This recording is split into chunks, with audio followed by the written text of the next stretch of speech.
Making me sweat. I'm making me sweat. He is. He's so hot. Yeah, That's well, right. we got confirmation. We are live. So welcome everybody. Welcome America. Yeah, so and welcome Joe and Jenny, my guests tonight. Hello. And Hi. it's Hi. a yeah, and it's a very special, fascinating story. It's one of a kind that once in a while you get to be part of it. So I want to thank you for allowing me to be part of your story and your lives together. Jenny, we're going to be asking you some questions as well as getting into some questions with Joe. And I'd like to start with Joe. And we'll let a little time. We can let just give a minute, make sure that the landings are starting to go out, and I can see that they are. I can see total starting to go up because I want a lot of people to know who you are, Joe. Because there's a lot of people coming forth with stories trying to play and give similarities, as if there's many others out there that live the same type of narrative, and that's why I kind of put up as a focus point because I thought it would be interesting for people to understand the typical narrative of when it occurs that the paranormal hunts you when you're unsure of it. And in a way, I believe that's what had happened in your life.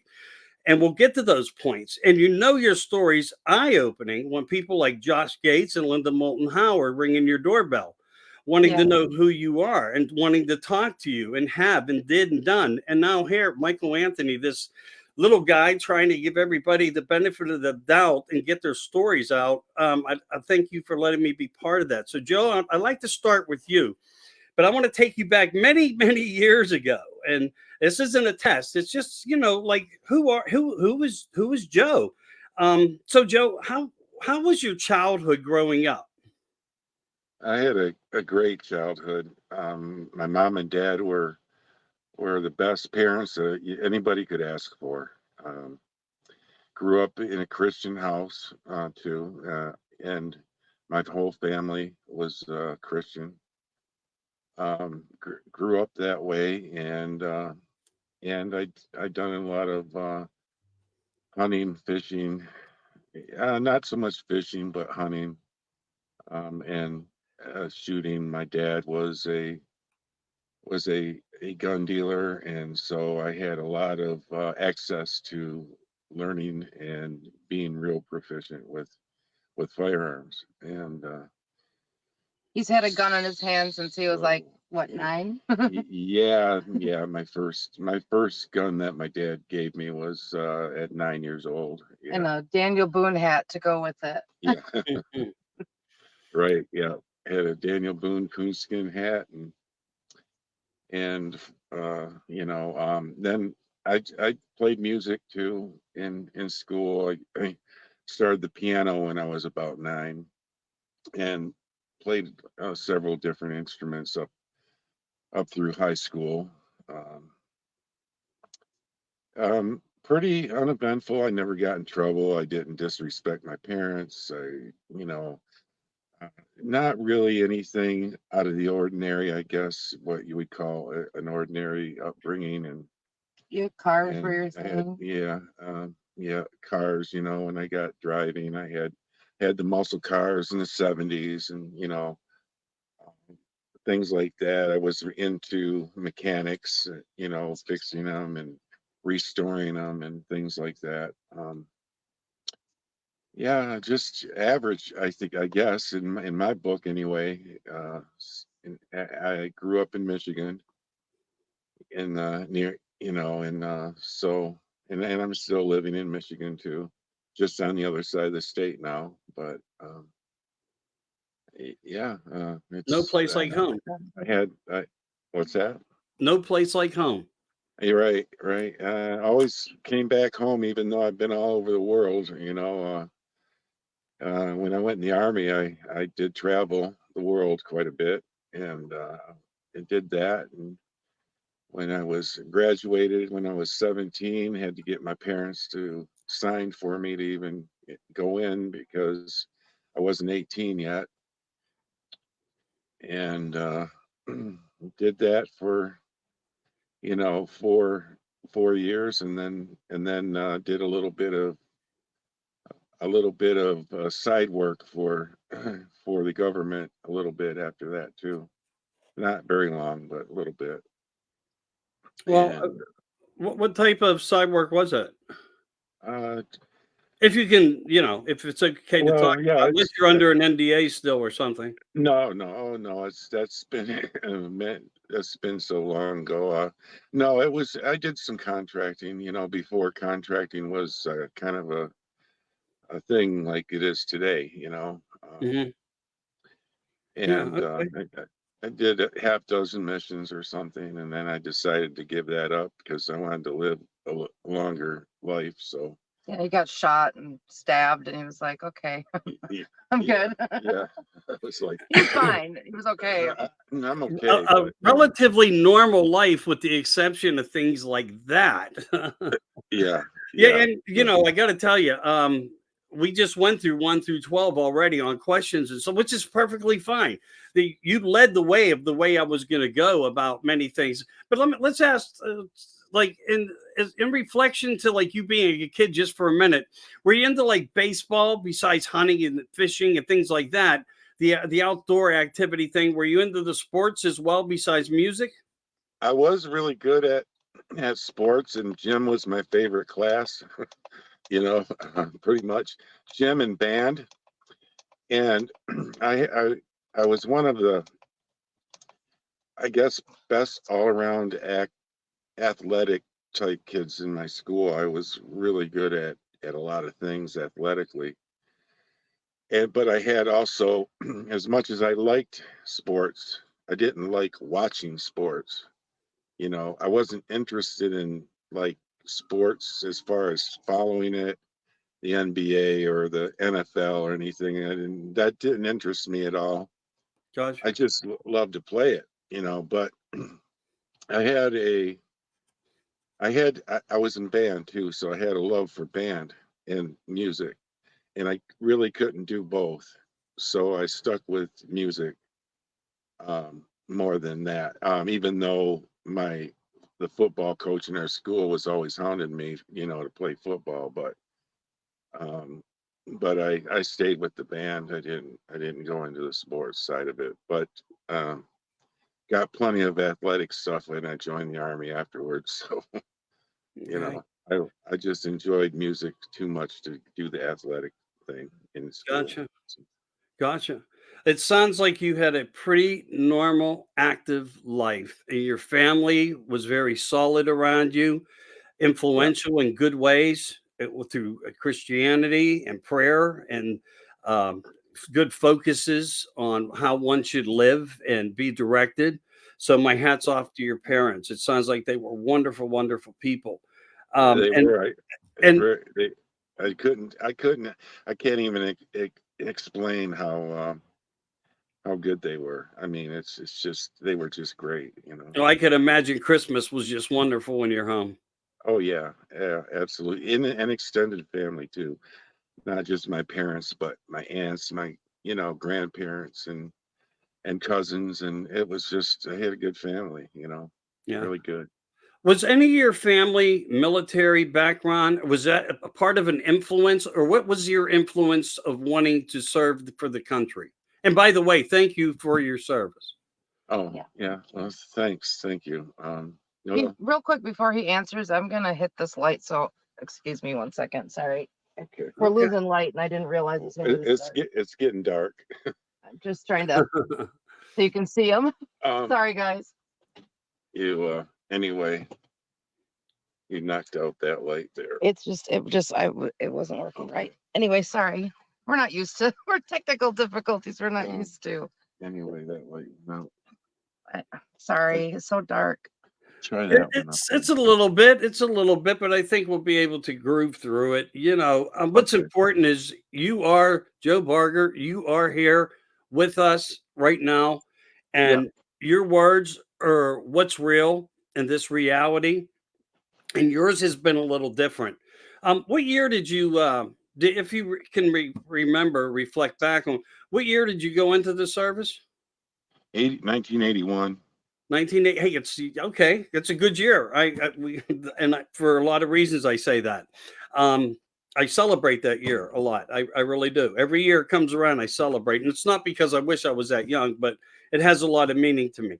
But getting back to some of the focus points, and you again have already brought forth a lot of the information I was going to try to reach in and dig out from you, which is positive. That's a good thing. So we're on a good start because, again, as I said in the green room, getting to talk to you for a few moments that we had earlier before going live. Getting to know the real guy is how you get to know the real story. And there's things that are bigger than just one part of this story. And there's another part that I was pretty much infatuated with. And I don't know how much you've shared to the public yet. I know that you're a sought after person. A lot of people want to hear your story, want you to be a guest for them. But I believe there was something shared upon one time in your military service, that you were actively out in Alaska somewhere and you came upon a lot of high artillery, 50 cal, maybe sounds and noises. And you had to come back, I believe, in the way I understood it to be. And you'd seen something that was quite remarkable. Yeah, I did. I was on a, it was just cold weather training is what I was sent there for with a platoon that I was with, and I was actually NCOIC at the time. I was non-commissioned officer in charge, and and when we got back, there was a lot of things going on. We got to the base camp after we heard what was going on. It sounded like some live fire, and wasn't supposed to be anything going on in that direction. And so the captain, me and him and the rest of the platoon lagged behind, but they came later. But I went with the captain, which was the commander of us, and we went back, and I was driving. Back then we didn't have Hummers or anything yet, but like they do today. But we were in a deuce and a half, and we got back there, and there's a tent. There's a lot of commotion going on, and there's an extra tent there, like a GP medium, and we're like, I wonder what this is about. And the captain said, well, let me go see, get some intel on what's happening, because he thought it was weird and odd too what was going on. And he come back, he says, hey, we got a clearance to go in that tent and see what's going on. So me and him and one of the other guys we were with, we were allowed to go in there. There was guards all over the outside of it, armed. There was guards inside. There was crates in there that were, you put them all together. I know how long they would be. They were 4 feet. There would be 4 feet crates, and they were 4 feet by 4 feet, and there was, so that would make it like 8 by 12. The way this was set up.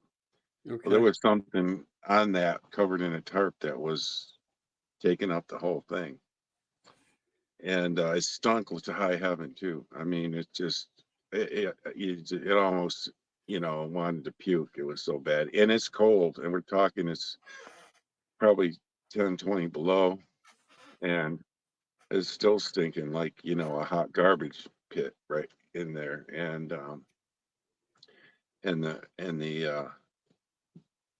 he was totally covered up, but there was a Bigfoot under there that they had killed, and the captain pulled back the tarp, and I saw it down to his chest. I could see he had holes in his chest and his hand and his neck.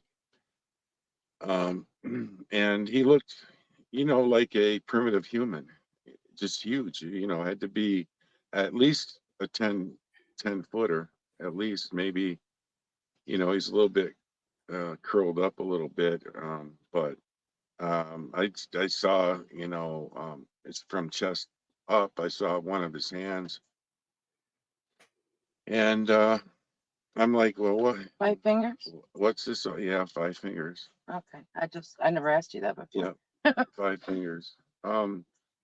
Yeah, so that's how that went. We didn't know really what to do with that other than that I was exposed to that. I was just told, this, isn't supposed to go beyond where we're at right here, but this is what just happened here, and I think I was exposed to that maybe for a reason, because of the things that I was getting training for one thing, and I just happened to be there. Well, my captain even said, I don't know, it's pretty bizarre that we happened to be here when this went down, and like, did they time this so we would be here to have be backup or to be some support of some kind? And I don't know, we speculated about that, but I never got any more information than that about it. And it was like a blonde color, you know.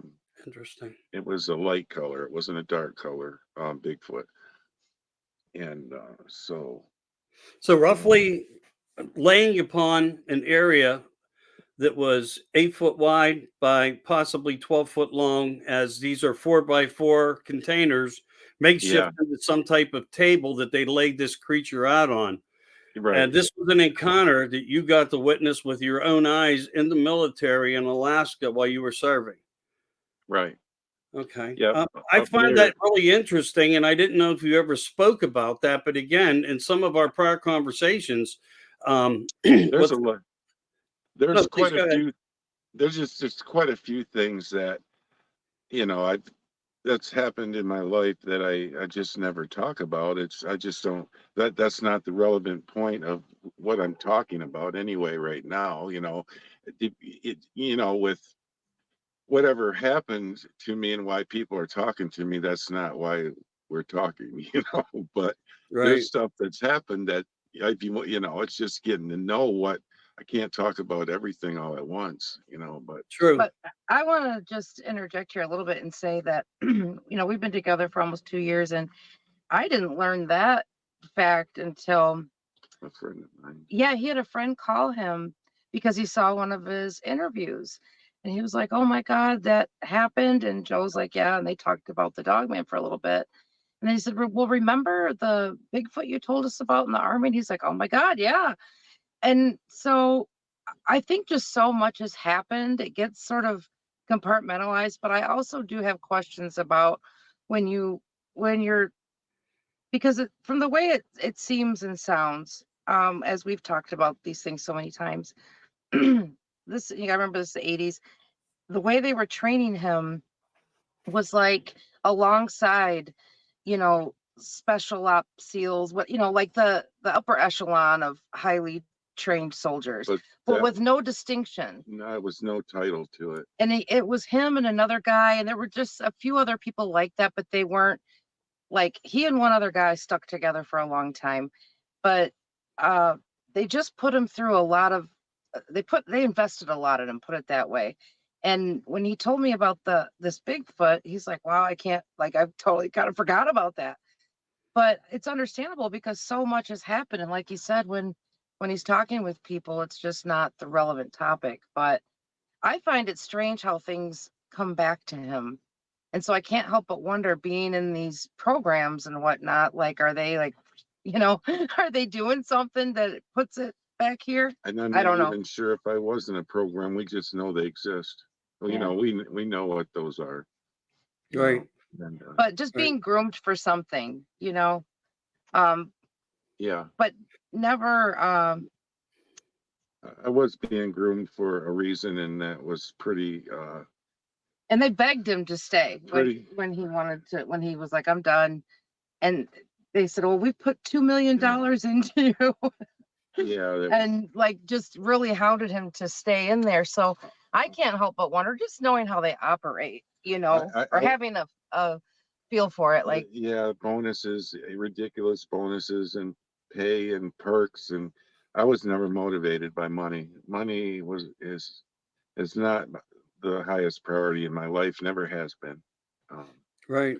And that's why I have a lot of respect for you. I think we see some of these things on the same level, on the same page. It's if what is ever meant to be is meant to be. Let the Yeah. universal control system allow that. Yeah. And I have nothing but, like as I just said, respect for you there. I have a couple more questions on the military. And when you didn't leave, when you finally left, so you served 4 years. What was your stature as far as your rank? And what branch Uh, was that? Did you say, was it Army? yeah, Army. I Army. was E5 promotable to, um, oh, I wasn't quite promotable to E6 yet, but to staff sergeant, but I was as young as you could be to be promoted to E5, which is sergeant. Couldn't be no, I was 21 and you had to be at least 21. And I was qualified before I was 21. I just had to wait till I was 21. Gotcha. So, So there was no special clearances or anything when you were able to observe this creature laying out on that table. right. Well, you Right. had some sort of clearance, didn't you? Oh, well, I had clearance. Yeah. At this point, I had a top secret clearance. Oh, Yeah, you at that did? point. Oh, yeah. I actually had a top secret clearance when I was still private. Because I worked in headquarters and I was working with operations in Korea with Excuse me, sorry. and I worked in close. Well, I worked right adjacent to a major, so and that's even higher than a captain. Right. So yeah, Right. and so since I was around the big brass since I was like an E2 So in you were the just in all the right places at the right time, all the way through yeah, that period from 81 to 85. Well, right. and didn't they have you, well, I remember he was telling me after he, excuse me, completed basic training, they wanted him to stick around for the next round to train. And he was like, no. Well, And then I told him I would, but the drill sergeant came back. He said, "Do you want to stick around and train for the next training cycle?" Because like he liked me that much. train the next incoming I've people. never got in trouble. I blew through everything with flying colors, and And so then they had you drive in some special, well, who was that? that's later. Oh, But okay. um, but I had orders for Korea, so he said I can't get them to change your orders for overseas, so I can't keep you for that. I told him I would, but he couldn't do it because I had overseas orders. So But it was just sounds like as he talks about it to me, and I don't know a lot about the military structure, like the rank, how the ranking system is set up, but I would have it just been. sounds like they were constantly I like offering you things and trying to push you in a certain direction is what it seems they like were to me. gonna make me an acting corporal, which is an E4 out of basic. I didn't get paid as an E4, but I would be in the position of an E4 right Okay. out of basic training. So yeah, there's that too. It Wow. would just look good on my resume, Yeah, well, you know, it's outstanding actually, for anybody having the period of time that you had in and how you escalated through it all. But they must have seen something special in you, just as yeah, well as your commander in Alaska to allow you to see that, which I do want to just reflect back. I don't want to pull you away from any of your thoughts. And I appreciate Jenny being the conversation that she is with you, because I think she's extracted a lot of things that you leave behind, and yeah. refreshes your memory as to the things. So I Well, think that's I a hope that positive. doesn't bother you because No. I'm like, tell them about this, tell them about that, because Well, we're going to get to as much as we can because the story's fascinating for anybody just joining. This is America Disclosing Uncensored, the Dark Radio Network project. With me tonight is the famous, who is going to be at some point, and you'll get what I mean when I no. tell you, Jenny Berry, who's a witness to Joe's testimony right there. Joe Barger, the guy who had no choice to shoot a dogman. We're going to get to that in a few minutes. I just want to see how we can captivate a few more things of importance, because we hear about these cryptids and their existences and the speculations that surround it, and I know you're going to clarify some things as we go. because of what you experienced. But so you said it was blonde. Were you able to see any eye or pupil or color, or the hands as far as fingernails, or were they more like hangnails? Or can you give any description to that part, because you only seen from the chest up? Yeah, the hair was a little bit lighter on the chest. Not as dense on the chest as like on the shoulders and on the head. The head, it was kind of almost like a receding hairline, but he didn't have that cone head either. It was a rounded head, just a big Okay. head, big round head. Banana fingers, just huge hands. His eyes, I could see they were like half open. There just blackness in there though. I couldn't see any whites or anything, just black, just a little bit open. Okay. And he was confirmed absolutely positively dead at that point. Oh yeah, yeah. He was. Well, he said they kept what, four Yeah, armed there soldiers was. around it inside the tent and 6 on the outside, I think he Yeah, said. there was about 10 guards, armed guards, all around this thing, inside and outside, and that's crazy. Usually it's usually a few, 2 or 3 maybe. They had like 10 or something like that around there. Yeah. With 203s, everything, the grenade launchers and all that. Oh my gosh. Yeah. Wow. Well, I mean, maybe they felt an importance as a threat, and in case not understanding how the subject matter may think, they may have been looking as far as, could there possibly be a reaction from within a family of these cryptids That's coming Yeah. back for their that's what I thought. Is someone going to come looking for him? right? And that's probably, looking back on it, I think that was their biggest fear is, retaliation from his group or whatever, if he had a group, and in which he probably did. So I didn't know at the time. I didn't know anything about. I've never followed cryptids and never did that. This is just a recent thing. I knew about Bigfoot. My grandfather saw one. And you saw one the year I before in I Fort Polk, I right? saw a live one in Louisiana just year before that. And and my grandfather told me about him seeing one when he was a kid. And so there was a Patty film and that when I was a kid too, so I mean, I knew they were out there, Right. I just didn't know they were in Louisiana, Okay. and I didn't think they were in Michigan either till my grandfather told me about them, because I asked him about that film, that came out, Patterson Gimlin film, and he said, "Oh yeah, they're in Michigan too." Because when I was a kid, and my dad, told me, about the story too. So Where did he see that one? that would have been in Michigan. That would have been near Saginaw, Michigan. His whole family has had, it's interesting because they're all military. All the men are military, Going way back. going way back. Every one of them, like all the patriarchs in the family fought, all the way back to the Revolutionary War.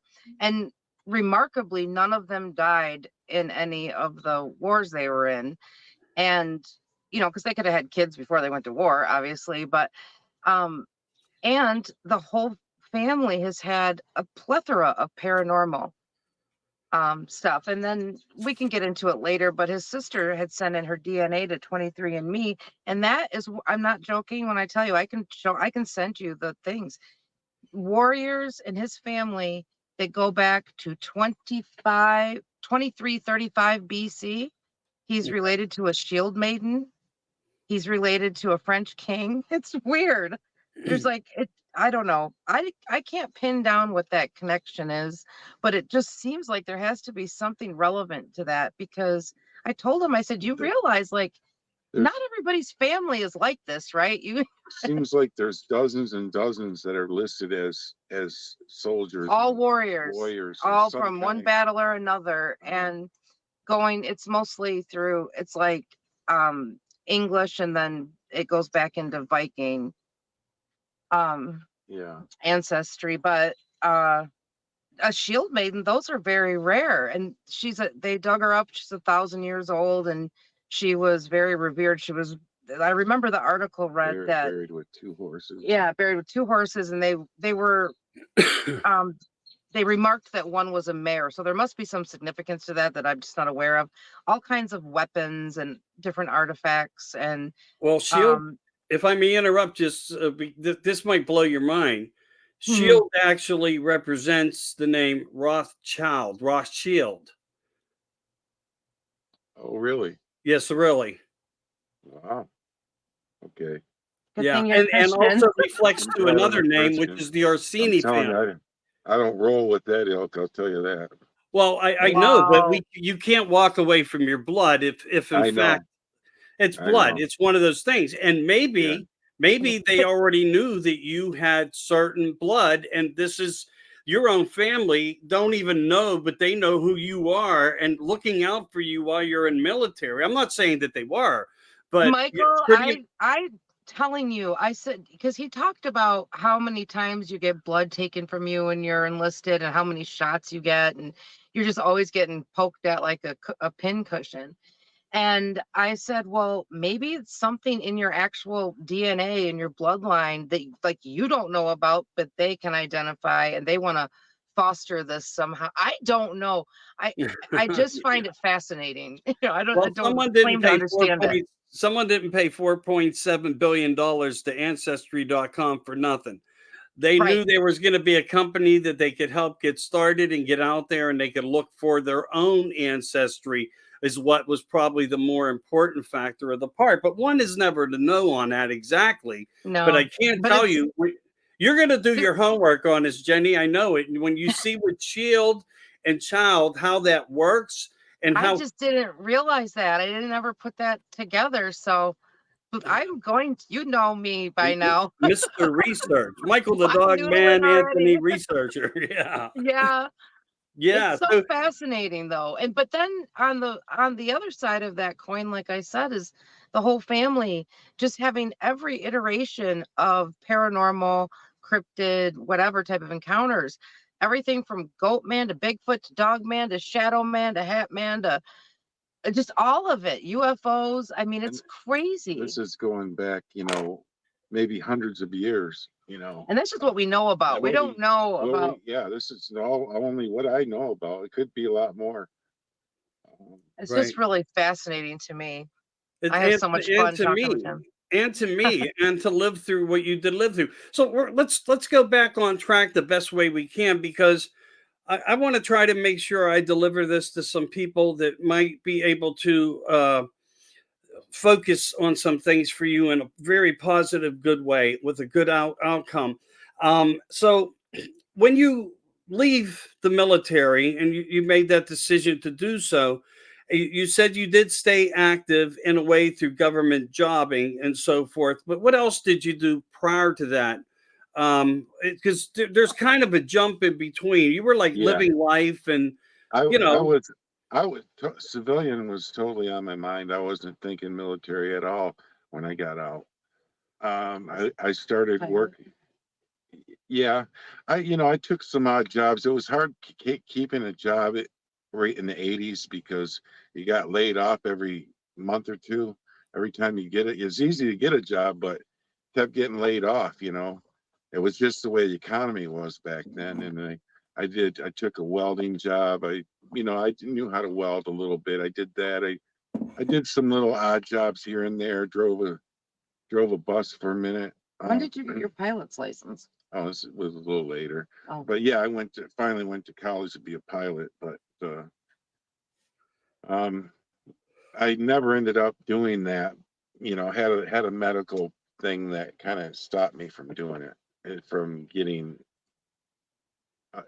gainfully employed at least, because I kept getting this constant while I was in flight school and flying for that period of time, those years, I developed a chronic infection is in my head and in my sinuses and everything that I just couldn't get rid of because of the the fluctuations of altitudes and things like that, and wasn't working well for my system. My biology wasn't good for me. So after I was, I don't know, I was flying like 3 years, and I decided, well, I better not. After I was never getting better, and the doctor told me I got this condition, won't go away if you don't quit flying, and you probably won't be able to get gainfully employed with this condition, So, Right. and I won't, and tell you the truth, I felt crappy all the time too. Which you were not used to, So, because which I you were wasn't never used sick. to. The altitude changes were really messing with me bad for those couple years, and so I quit. I eventually, decided, as much as I wanted to fly, and all the time and energy and money it costs to do that, I had to, come to terms with I had to let that go and try something else. And But he did see a USO in Lake Huron while he was a pilot, yeah. and it outran him underwater. hmm How fast were you flying? Uh, I was at about 120 knots, and it was going faster than me. And it Wa- under the and it water. wasn't my shadow. No, he was, yeah. I made sure of that. So, yeah, there was that, and after that,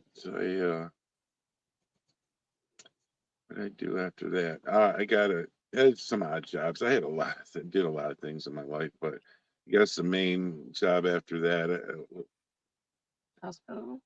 yeah, while I was working actually, while I was doing the flight school, I was working at the hospital. I had a job at the hospital at that time too. So, This yes, big guy was helping take care of the little preemie babies. that was my last job. Yeah, I was in Little tiny I things. was in the neonatal unit for about 5 years. Yeah, and I wasn't an RN, but I was doing an LPN job. I was a nursing assistant in an LPN position, I guess. And Interesting. so got paid like a nurse assistant, but was doing an LPN job. Of course. Whatever. Yeah, I understand how that is in this world. I've lived it myself in many ways. What happened to prevailing wages anyway? Why Right. do they call them? Well, Why do they even call them that? But anyway, yeah, fascinating that you've been able to, through good, bad, and everything that you experienced, having a delightful experience as a child, and having parents who protected you and loved you, and your focus through school and your education on track. Everything about you is 100% as a person of quality, just trying to get through life, hitting and being affected by obstacles, not understanding, and maybe in some ways why you're experiencing some things, and you keep continuing until you finally become a trucker. So right. before, if you don't mind, we go totally into that. What was your step getting into the trucking? Was it the last kind of like hope, or just the best job you could find at that point in time? Well, there's a lot there why I had left the hospital. It was a good job. It's a good job. I liked the job, but there's politics there, and that's a long story. But basically, what happened is there was when I boil it down to, the president of the union's son wanted my job, and he got it. Oh, And for me to stay full time, I had to go to a different unit that I didn't want to go to. I wanted to stay in NICU because I created that position for the nurse manager there. That because what I did is order supplies, the supplies for neonatal, and make sure that all the bedsides were, squared away, and that we never run out of these proprietary medical devices for little preemies, He would put like little headphones on them. Yeah, I did their hearing test too, which is another thing. He Yeah. said everything is just minuscule when you're, Oh yeah, and everything that a preemie needs is miniature. So I was in charge of that. That's what my job was, to Right. make sure they didn't run out of anything, because you couldn't go borrow it from another unit or anything. everything's specialized. Yeah. Yeah. I just So, think you're so big. I can just picture you putting these little itty bitty headphones on. yeah. Sometimes the teddy bear's the best love. Yeah, I'll tell you. There you I go. can attest. When they got Don't in make the him blush now. Don't make him blush. And you know what? The focus Well, is going to change now just a little bit. So- Straight to the horror. We're keeping the Sometimes- anticipation also going here. Everybody that has not met you yet or doesn't know who you are or what you went through has been probably waiting for this one moment. But I wanted the world to know Joe and Jenny and Joe and then Jenny coming into the picture and where that's taking you also, which we're going to get more into that. So how we met was just a kind of crazy too. How we even met, We'll get there. well, yeah, we'll get to that, whatever. But yeah. Well, I can, you know what? He's anxious, so that means love is in the air. I get it, and it's always good to see good chemistry and a spark between two people. It really is. That impresses me a lot of how people are, the truth from the soul, and when they react with each other, it tells Best a thing lot. ever happened to me. Best thing that's ever happened to me is this Wow. man. You probably couldn't say a more sweeter thing than that. I'm going to thank you for him since he didn't. Well, All right. Well, let's I get into this wicked journey because I think going through times and what we still have left to talk about, everybody's dying to hear this, although it's not a dying to hear story. It's one of the paranormal is on the attack for you as a person. Where were you driving the night of the incident? in Michigan, Northwest Michigan, Manistee National Forest. Okay, and you were by yourself in the truck, correct? Yeah, always have been solo driver. Yeah. Okay, Not and anymore. you love guns. You have a fascination with guns. Yeah. It's not in a bad way. Just Yeah. as an American citizen, a person, a military man, you have a respectability towards them. What their purposes are for. You have logic, and you think like with logic.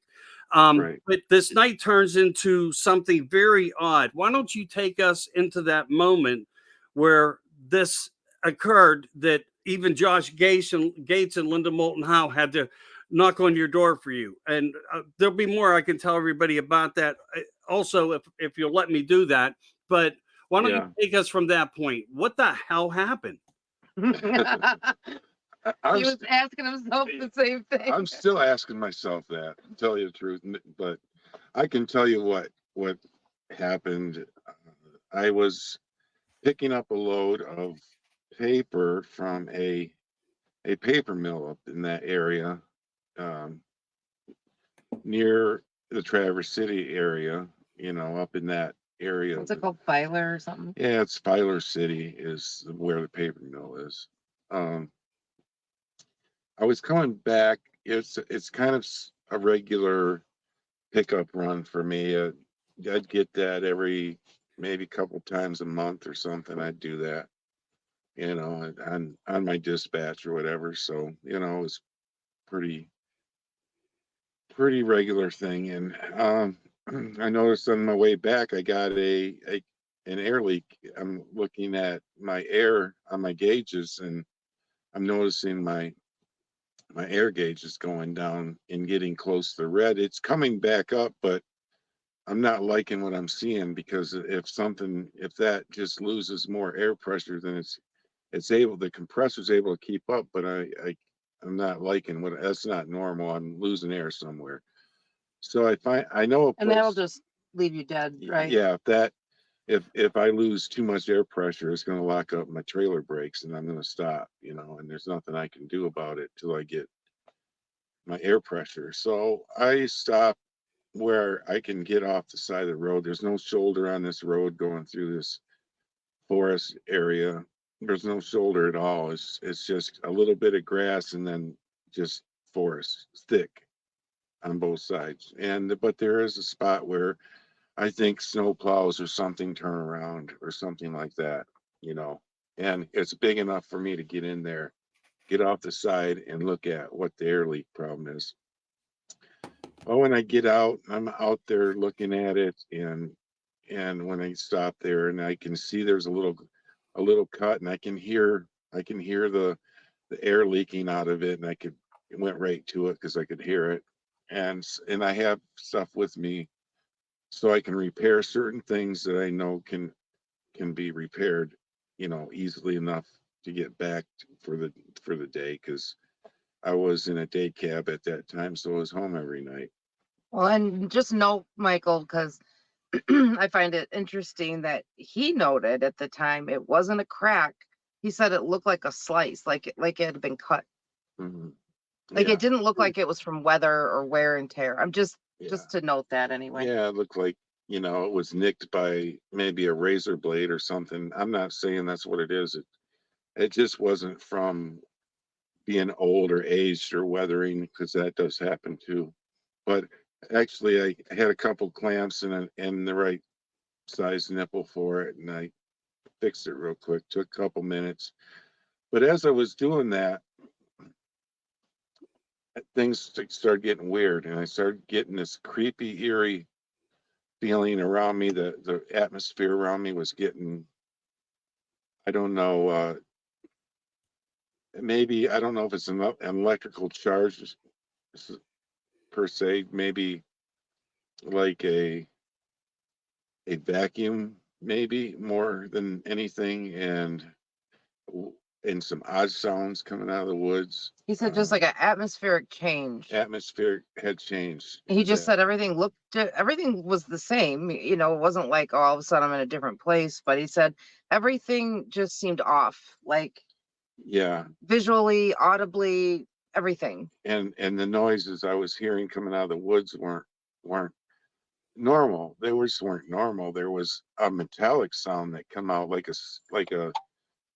a foundry stamp or something out of the woods in a distance. You know, it's like there's nothing out there. I know there's It's nothing. very dense woods. There, There are houses, but not many, and a lot of them aren't even. They look like abandoned or summer or homes like or hunting cabin type things or hunting whatever. cabin or something.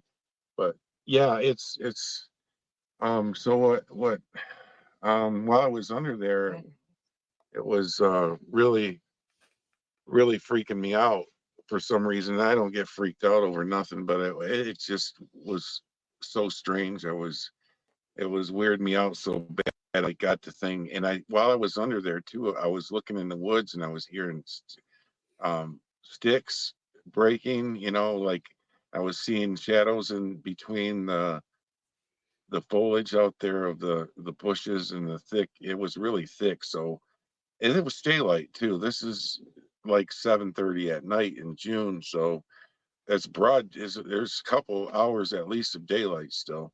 I saw some black shadows going on back there and moving around, and I could tell it looked like fur.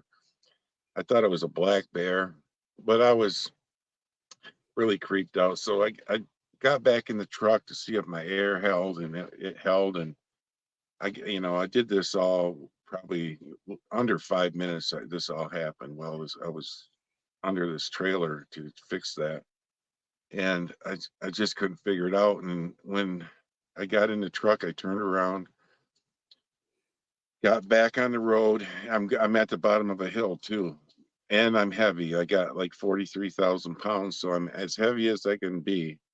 And I'm at the bottom of the hill, and I'm not going to go any faster than 25 till I get to the top of that thing, maybe 30, miles an hour till I get, I grab another gear and go faster. So, as I'm looking to get in the road, and another thing, why now this is not like it's not like a road that's not traveled very much. It's kind of it's a paved road, you know, it's one of the more highly traveled roads in this, But it's not through there. really busy, but It's it not, is a main thoroughfare, I but guess would be a way to it's a put it. it's a main road, but it's not what you call super busy. But I didn't notice any cars either. And that was another thing that was strange. You know, you should see a car or two in 5 minutes at least, you know, on this road. And you know this environment, correct? You've been Oh on this yeah. road before. Oh yeah. I've been on this road Okay. dozens of times. Yeah. Yeah. And, um, so I'm like, I just thought it was really strange. I didn't realize this at the time. This is later, but I'm just letting you know right now because I thought of it. But um, and so as I get out on the road, I'm looking in my mirror to make sure there's no traffic. There's no traffic. There's nothing, and and I have my windows down because it's nice. It's June. It's a perfect day. Both sides, passenger and my driver's side windows are down. And as I look over, I notice a darkness come over on my passenger side, just like a shadowing, you know, like a on my right side. And as I look over there on my passenger side, there's this massive wolf head in my window, right there in my window. I'm sitting at 9 feet in the air. This thing's on two legs running alongside of me with his head down. He's looking down from the top. Yeah, he's like stooping down to look in the window. He's taller than 9 feet, you know. He's at the top. He's at the top of the cab, Yeah. looking Yeah. We're in down, the truck right basically. now, and I'm telling you, like, it when I'm riding in this passenger seat, I think about this all the time, and I just cannot fathom it. Anyway, I'm sorry. Go ahead. It just blows my mind, but go ahead. Anyway. It blows Sorry. my mind. Yeah. Uh-huh. Yeah, I know it really does blow your mind. It still blows my mind anyway. But so um this thing's and I'm seeing this thing like 6 feet away from me, running on two legs, has hands that are coming up, reaching up inside my window because it's down, reaching up inside and pulling back. He did that Like going like this several inside the times. window with these gigantic He has hands. long claws, black claw. He's solid black. This thing is solid black, head to toe. Only difference in any coloration is his eyes were like a golden yellow, and his teeth were as bright as they can be. You know, make a dentist proud. Other than that, he was solid black everywhere. Well, you did say like when he noticed as it was, and he said the movement's so fluid. Yeah. So it's not bouncing, but he could see on the tips of the hair in the sunlight that it was translucent on the tips of the hair. Just another interesting kind of note there.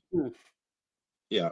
Yeah. Which makes us wonder about camouflage or, Yeah, it makes I don't know. about So if you still had some quality of daylight. Oh, while yeah. this was going on. It was broad daylight, you know. I mean, Not broad, but 7:30 at night. It was still, like you said, still a couple of hours of sun. it was still above all the trees, so it didn't get dark at that time till about almost 10 o'clock until it's dark, and this was Right. like 7:30, you know. So yeah, there was there was no mistaking what this was. I mean, I had all the light I needed to see everything, and so Perfectly groomed looking. yeah, it was. Yeah, that was another thing. He looked perfectly groomed, like he was kept, you know, like he was maintained by somebody or something. It didn't look like he was ratty or mangy or had, you know, those mats in their hair or anything like that. What you It might was think would be in the woods. Yeah. he looked freshly brushed, is what he And perfect, and huge white teeth. perfect huge white teeth, and canine teeth were probably 3.5 inches long at least, top and bottom. Wow. Or so. Yeah, about I'll yeah, show you, Pinky. at least my pinky is about 3 inches long. So That was his and canine. yeah, but thicker than that. Gotcha. So Gotcha. Top and bottom. top and bottom, and the rest of the teeth are all real scary and sharp too. You know, And just you're looking at this on the passenger side of the truck as you're going what, like 25, 30 miles an hour. yeah, yeah.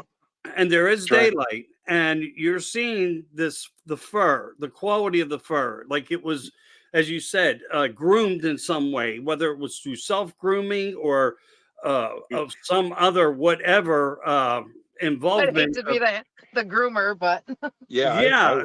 So it had a handler, we could say, yeah, we yeah. believe that possibly. for Well, several reasons. But we know that to be the case. At the time, I didn't know what I was looking at. I thought I'd lost my mind totally. watch your foot. Totally, you know. Yeah, so like, while this is going on, I mean, really, are you frantic? You're Yeah, trying to look at the road. You're seeing yeah, this, and that's when the moment gets kind of even weirder. Correct? yeah.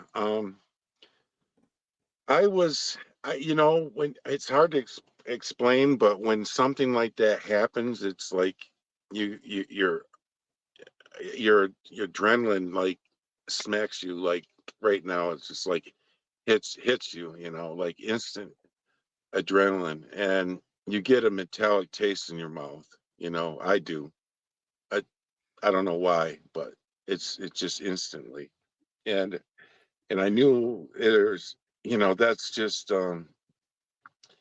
s- that's just your biology telling you you're in real trouble here and you need to do something now, you know, whether it be fight or flight.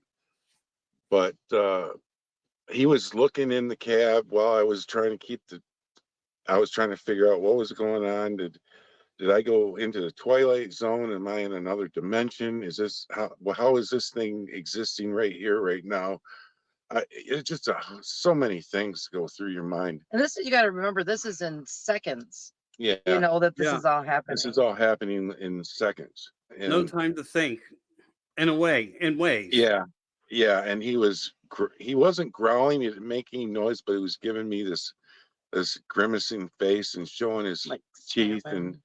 and snapping a little bit his teeth, and his saliva was flying out, and you know, and the wind going past his face. You know, he was squinting a little bit, but as he was looking inside the cab, he was looking for, I don't know, he's darting all over the place with his eyes, and I could see in his eyes there wasn't an animal there. That was not as much of an animal as it looked like. He looked in his eyes, you saw the intelligence of a lot more of, like, you're looking more at a human than an animal Did you? when you're looking into So it. So, you're seeing this thing. It's fully manifested in front of you. It's happening. It's all in real time. Did you think I know this might sound weird, and I'm not trying to be hypocritical at all. Did you yell at it like "Go lay down" or anything? I mean, yeah. How do you address something like that? You know, I, it's part. I We think it's part dog, part wolf, part man, or part woman. But you would think had more of a masculine vibe that it, you got from it, as it would be a physical of man like. well, you know, it just gave me the impression it was a male. I couldn't tell you for a total fact that it was a female, but from what I could see after I this had happened for about, maybe we got maybe maybe 4 or 5 seconds. This is going on, and I got this thought in my mind eventually, even though it felt like a lot longer, that I don't know if it was some kind of telepathy or if it was me. I don't know. I couldn't tell you, but I got in my head, I got you. There's nothing you can do. I knew I couldn't go no faster. There wasn't nowhere to go. I'm stuck here. Um, But and he says, he got this thought. I got you, and there's nothing you can do about it. yeah, yeah. And it was almost like a voice in my head, and it was very clear. And I don't know if that was, projecting that because that's what it looked like to me, or he told me that. But What'd you say back? but in my thought back, I said, oh, okay, watch this. And that's when I thought of my gun right then, my gun that was strapped. Like, okay, watch this. And He had it strapped to his seat because it was summer and it was a big revolver, and it you know, was, you'd see it in his shirt, so he had it strapped to his seat. it was hard to conceal, but I was always in my truck. So I had, at that time, that's what I carried around. It was a, 45 Colt. Actually, it's a Smith and Wesson Governor, which it fires 410 shotgun shells as well as 45 Colt.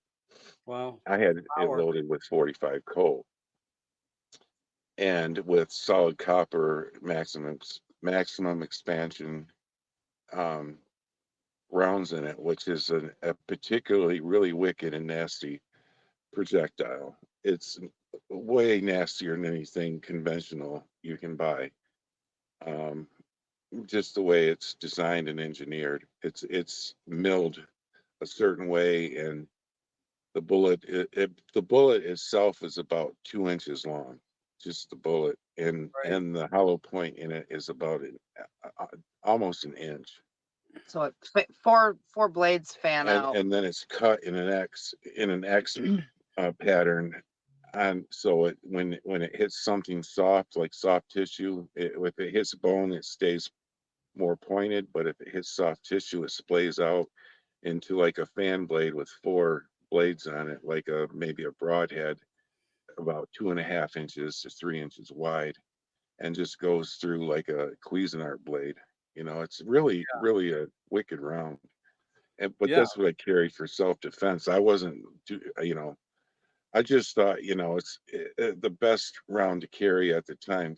If I'm going to carry a lethal round, I'm not going to pull a gun unless someone's got to die. That's just how it works for me.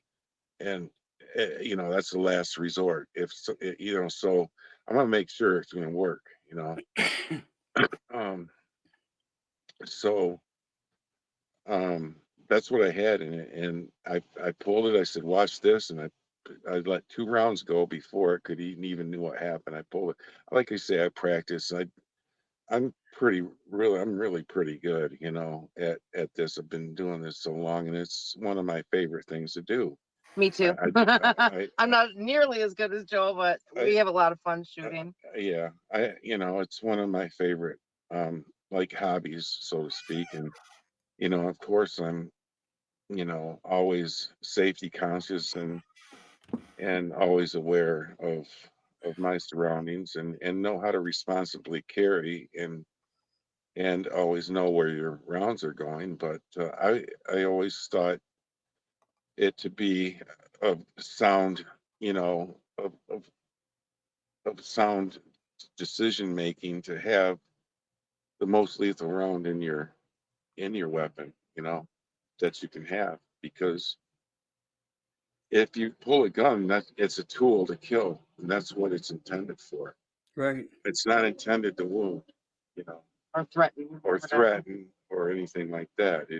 You a gun is to kill. That's what it's made to do. And that's the way I see it. I know a lot of people got their own, their own, I guess, theories of how that would be in their view, but I don't see it that way. Well, So I guess, people would determine that by the action of what they're up against. In your case, you're hearing this in your mind as if something's speaking to you. And then in your own mind, you're thinking, yeah, well, then watch this. And you yeah, pull out Bam. you pull out and this then handheld 50 caliber, you might as well call it, yeah, with yeah, sharp It's a teeth huge on it, round. rotating a zillion Yeah. miles per hour. What happens? well, he goes down like he hit a clothesline because I shot 2 shots, really fast. I mean, the splits on my trigger time were like, I don't know if I've done them any faster. Um, I just know that 2 rounds went off. He went down like instantly, like he hit a clothesline or trip line and rather, a like trip line or boom. whatever. And as he went, and now my ears are ringing.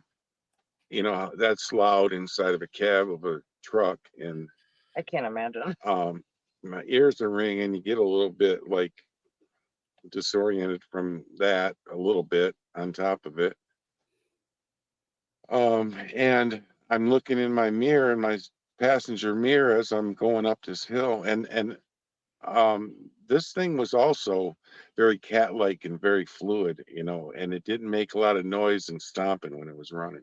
Yeah, I was asking him, did he hear the nails from the feet clicking on the No. pavement? And he said no. No. And he said it didn't bounce either. It was just like this It's weird. real sleek and fluid, you know. It And wasn't that's, what'd you say, 25 miles an hour, 35, somewhere around there? 25 to 30. Yeah. Yeah.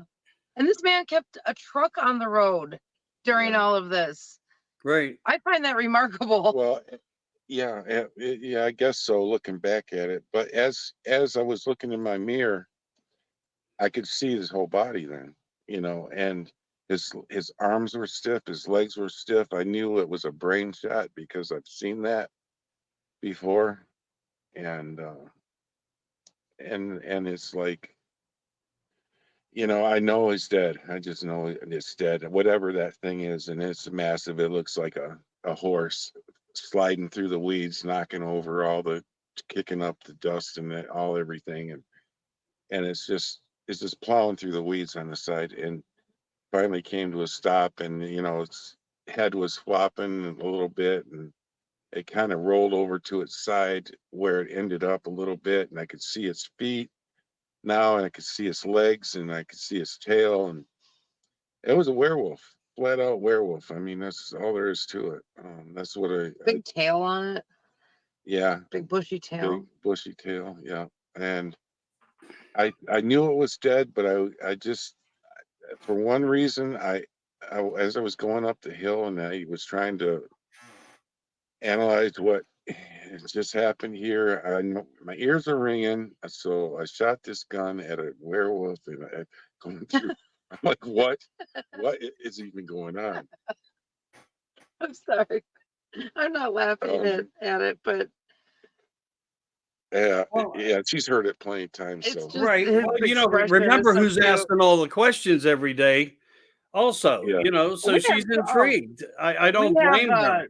we have countless conversations about all these things. So And it's, I'm sure you've extracted some things also that have helped him with yeah, remembering all the fine details also, yeah, you know, because yeah. in I asked ways, a lot of questions. As you right, yeah, can yeah. right. And She spilled out a lot of little details. I was like, oh yeah, yeah. Yeah. There was this. I mean, I knew what it was. I just didn't think about it till she asked. You know.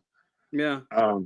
And so anyway, as I'm going up the hill and I'm trying to analyze myself and how crazy I am right now.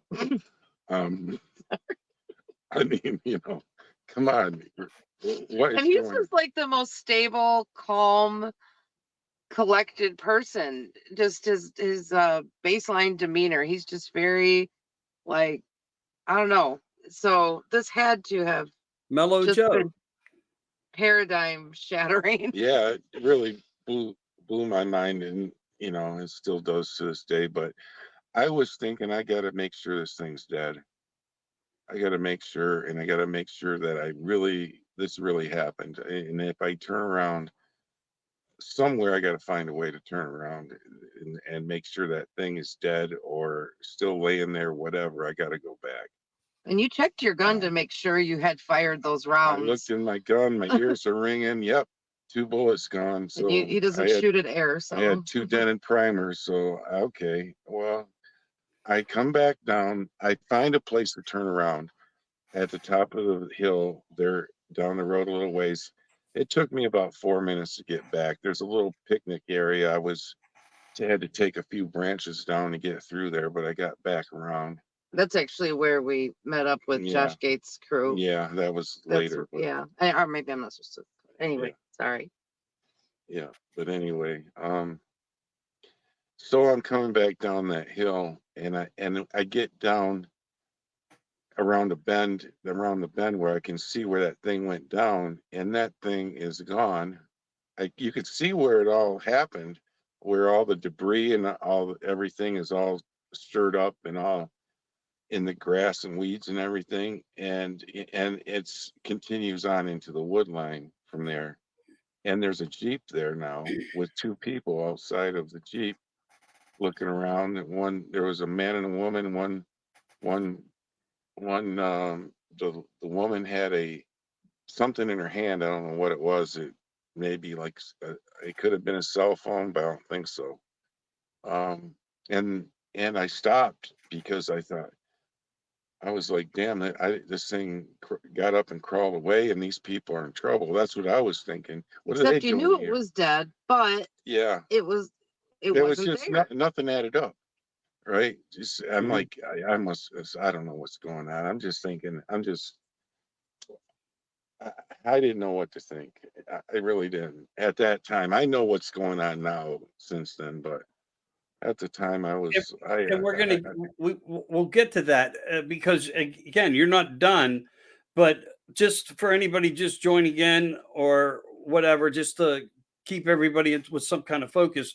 You're traveling down this road. You discover you have a little bit of an air leak, going back to one of your cams on your brake system. You yeah, make a repair. It takes you about 4 to 5 minutes to do that. You start to move again. Suddenly, there's this thing as you're driving along that starts running alongside of you, as tall as your cab on your tractor trailer, pulling this load. And, this visual between it and you starts to occur with movements and gestures and thoughts and mind speak of certain things as they are yeah, developing. You feel threatened, probably, and I'm not trying to put words in your mouth, but there's somewhat of a threat there. Oh yeah. You do respond. You fire the second shot. You believe nails it, using a very heavy duty caliber weapon that you had with you that you carry, and he goes down. You see it, you watch it, you see him falling in your rear view mirror as you're looking and driving along. It's still daylight on, so you have total visual of this. I want to be clear to people in case we missed anything that happened. You decide that you need to go back. You look for a place, you find a picnic area, and you turn around, take out some branches doing it. But you have enough of a concern and a valid interest to see that maybe I need to put another shot in it. Maybe I just need, and then you come back and there's a Jeep with possibly a man and a woman of some type of identity, that are around it. Now, I believe at one point in the pre-interviews, a conversation that I had with Jenny, and as well you, and sometimes more Jenny, where she well informed me of your story, which I thank her for. It's He's taken a always different driving. right, He's always driving. So but there was some was there some words between you and these people? I thought there was some type yeah. of something. Yeah, I was concerned about them, and I thought I was kind of crazy for stopping again, but I'm already crazy, right? I don't know what I thought I knew what crazy was sorry. until that's happened. And I never had anything in my life ever affect me like that, at all, no matter what it was. I never really had that kind of internal turmoil in me. And when Um, he was in Korea, he was on the DMZ. I mean, there was, occasionally shots flying and things like that. So and the contracting and so forth. So the contracting in particular, because he went on missions that well, that's he's been known. shot and things like that. So That this was, that's known things that you're confident yeah, in your abilities, and this you was and you otherworldly. you know it's coming, and you understand what you're dealing with. This is something that I was not prepared for in the least. Well, Right. I never even heard of this thing, never heard of a dog man or werewolves being even remotely real.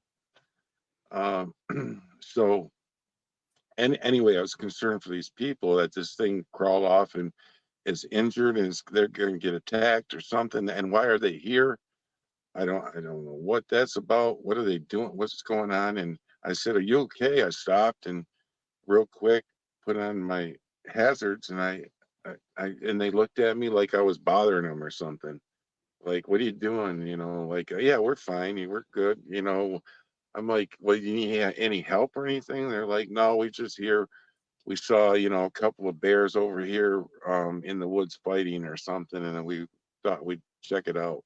And that was their response, kind of. And they were looking at me like, okay, Bye. bye, we're good, kind of like they were irritated that I stopped, attitude. And Interesting. like, okay, Strange. it's just strange. It was odd, But and those people, they, I think about this a lot, and they didn't really have to say that, but the fact that they said, "Oh, we saw some bears fighting in the woods," they made that plural themselves. Yeah. And they were remarking on an animal, which we know this wasn't a bear, obviously, but And there is black bears in that. right. In that. But it was like, did they know he was the one who shot it, or did they think he was just some other random person? Because they were tracking that thing for sure. There's no way that they could have been there that fast otherwise. Yeah, and what I think about that, it may be even more remarkable, is the fact that the time that took no time at all, that you've 5 fortunately minutes. were able to turn around and come back within a 3-4 minute, maybe It's like 5 minute span. What 4 minutes? What moved that massive creature? Something equal to its size, because obviously what I there's would no think. heavy equipment and no other people. Yeah. So I would imagine it was in a pack. And that thing, and where it stopped, I saw where it stopped. It stopped about 5 feet from the wood line. And when I got back there, it continued into the wood line. It was like he said it was all pushed down into the wood line, Drug off. like the grass was. And Yeah. A bear wouldn't drag off another bear. No. So there had to be some type of something, and this is where the twist comes in, where it gets a lot more interesting. Knowing now where we are, what you experienced, how you felt like there was a defensive mechanism in place about you just merely asking somebody if they needed help, were they okay? The story implodes even in a different way. Why don't you take us I didn't want on to that tell path? them. I wasn't going to tell them I just shot a werewolf right here. I was, Understood. what?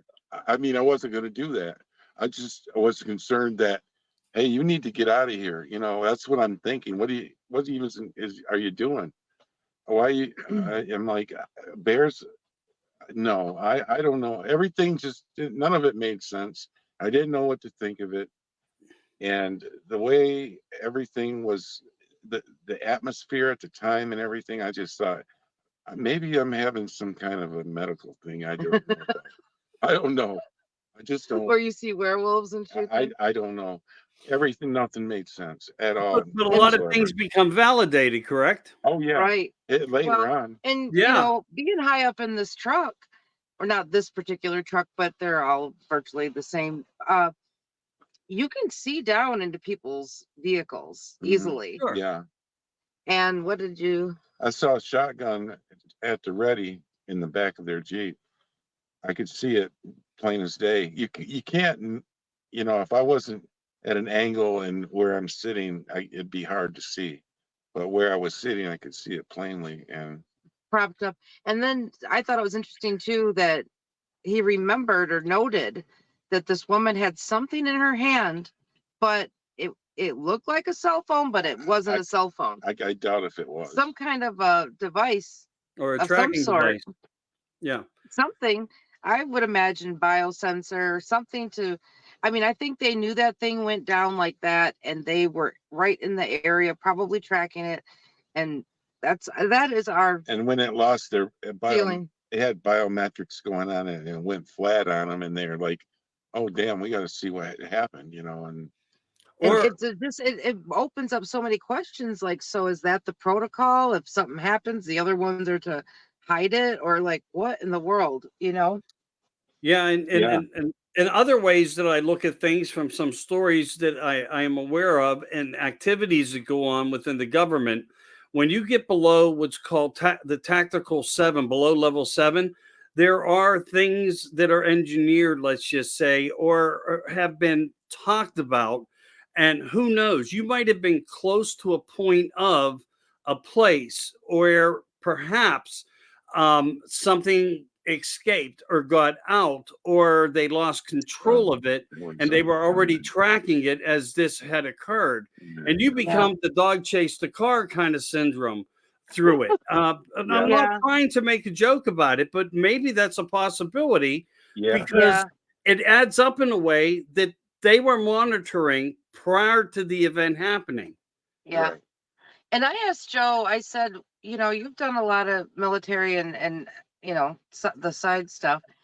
Um, if you're doing a training exercise, how meticulous are you in your planning? And if you're testing a weapon or asset, as we'll get to that, um, you're going to know what you're testing it against. So if this was an exercise, I kept wondering, was it to see if they could take down a semi, disable the driver or whatever? It just got me thinking about convoys and all kinds of stuff. But it'll make Yeah. more sense as he goes forward, these questions. Yeah. Yeah. Well, there So was you more. That guys was got to stand by and stay with us. The story's not over yet. But what we do know right now, conclusively, something happened. And this creature was shot. Joe, admittedly, right here in front of you, the world is stating. So you're hearing it from the real guy, not a made up story or a paper cut interview. This is Joe. This is the guy telling you, in his own words, the facts of the reality of this story. Joe, what year was that this occurred? 2017. 2017. So it's been a long journey, and in between that, you've learned a lot of things, and your focus in life has changed and put you on different paths. And we'll soon get to those points. But there's one more important factor involved here that I'd like for you to share with everybody on how you got some of the validation of that there was something more nefarious going on here. You get pulled over, Yeah, it just was like yeah, it was over a year later. And the one reason year why later. reason why it was that long is because I didn't say anything about it to anybody for a whole year at all, nobody. And when I did say something, I finally did talk to somebody. I talked to my sister, and my sister said I should get this out. This needs to get out. Because she listened, Joe didn't, but she listened to all kinds of, YouTube channels and whatnot. She's really interested in the paranormal and cryptids and all those things. And she said, I've been watching some of those videos, and she said, those things are real. I'm like, oh, yeah, they're real. And she said, well, you need to get this. She believed me, of course. She knows me. And she was like, I never knew. I listened to them because they were interesting. I never thought they were actually real. I'm like, well, yeah, yep, they are.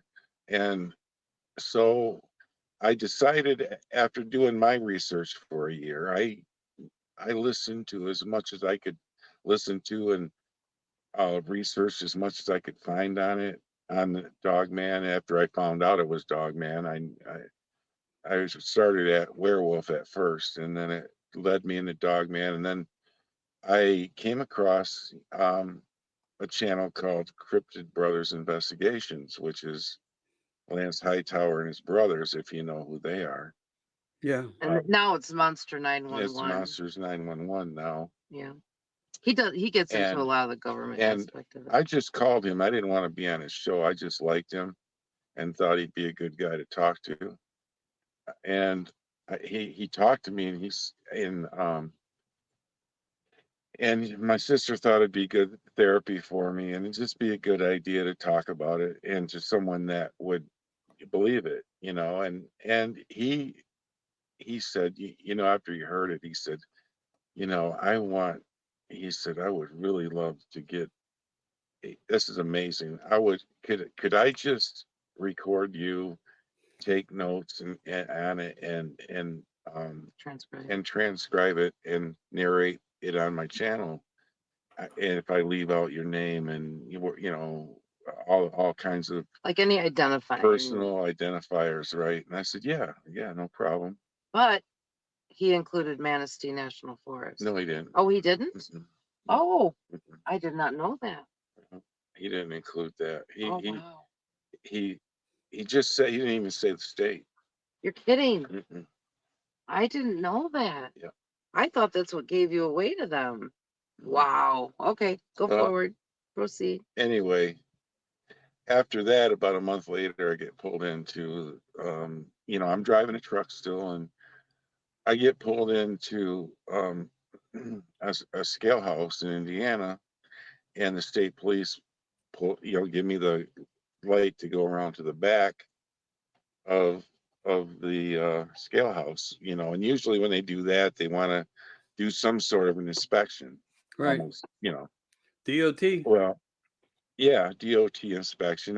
You know, so I get my logbook and all my log stuff and certificates and all the stuff they want to look at, make sure it's valid and current and all that. You know, that's basically what they want to do most of the time. So I grab all that, start walking in. They're like, no, you're good. We've been instructed to hold you here for federal authorities, and so you got to stay here until they get here. I'm like, I was like, what?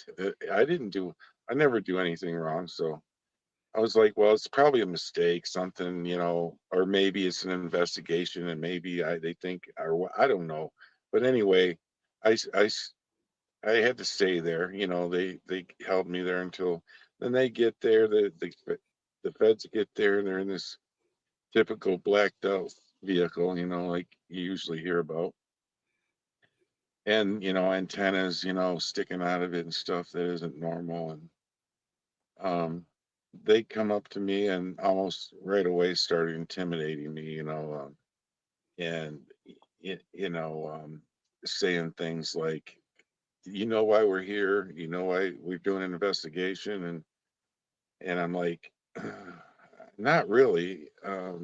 I have no idea. And well, and they said, well, we're conducting an investigation on what you're involved with that happened, you know, when the Manistee National Forest. It was something like that. And there's both of them coming at me, and you know what you did, didn't you? And I'm like, okay, now it's coming back to me. I shot this dog man, They said you killed her. and I said, well, I shot a werewolf. Yeah, I did that. And they said, you killed our asset. That's what they said. And I Asset said, or well, who? adversary? Asset. They said, Asset. Asset. asset. They said they were all mad and you killed our asset. Yeah. They said, and I was like, well, so I'm in trouble because I saved my own skin, and you're worried about what? So what are you getting at? Why was your dog off the leash? I was kind of getting back in their face, and they kept telling me, intimidating me, and threatening me with what they could do to me if I talk about it anymore. They they heard my story, you know, narrated, and they knew who I was for sure, you know. Which, you And know, with all the surveillance we're under, and like I'll tell you, in this truck, we have brokers, his bosses. There's a database. We are being tracked everywhere this truck Right. goes. So I don't think it would have been hard at all to, you know, go through some databases and cell phones and whatnot and figure it out, you know. they were all over Lance Hightower's case way before this even happened. They've been messing with him for a while anyway.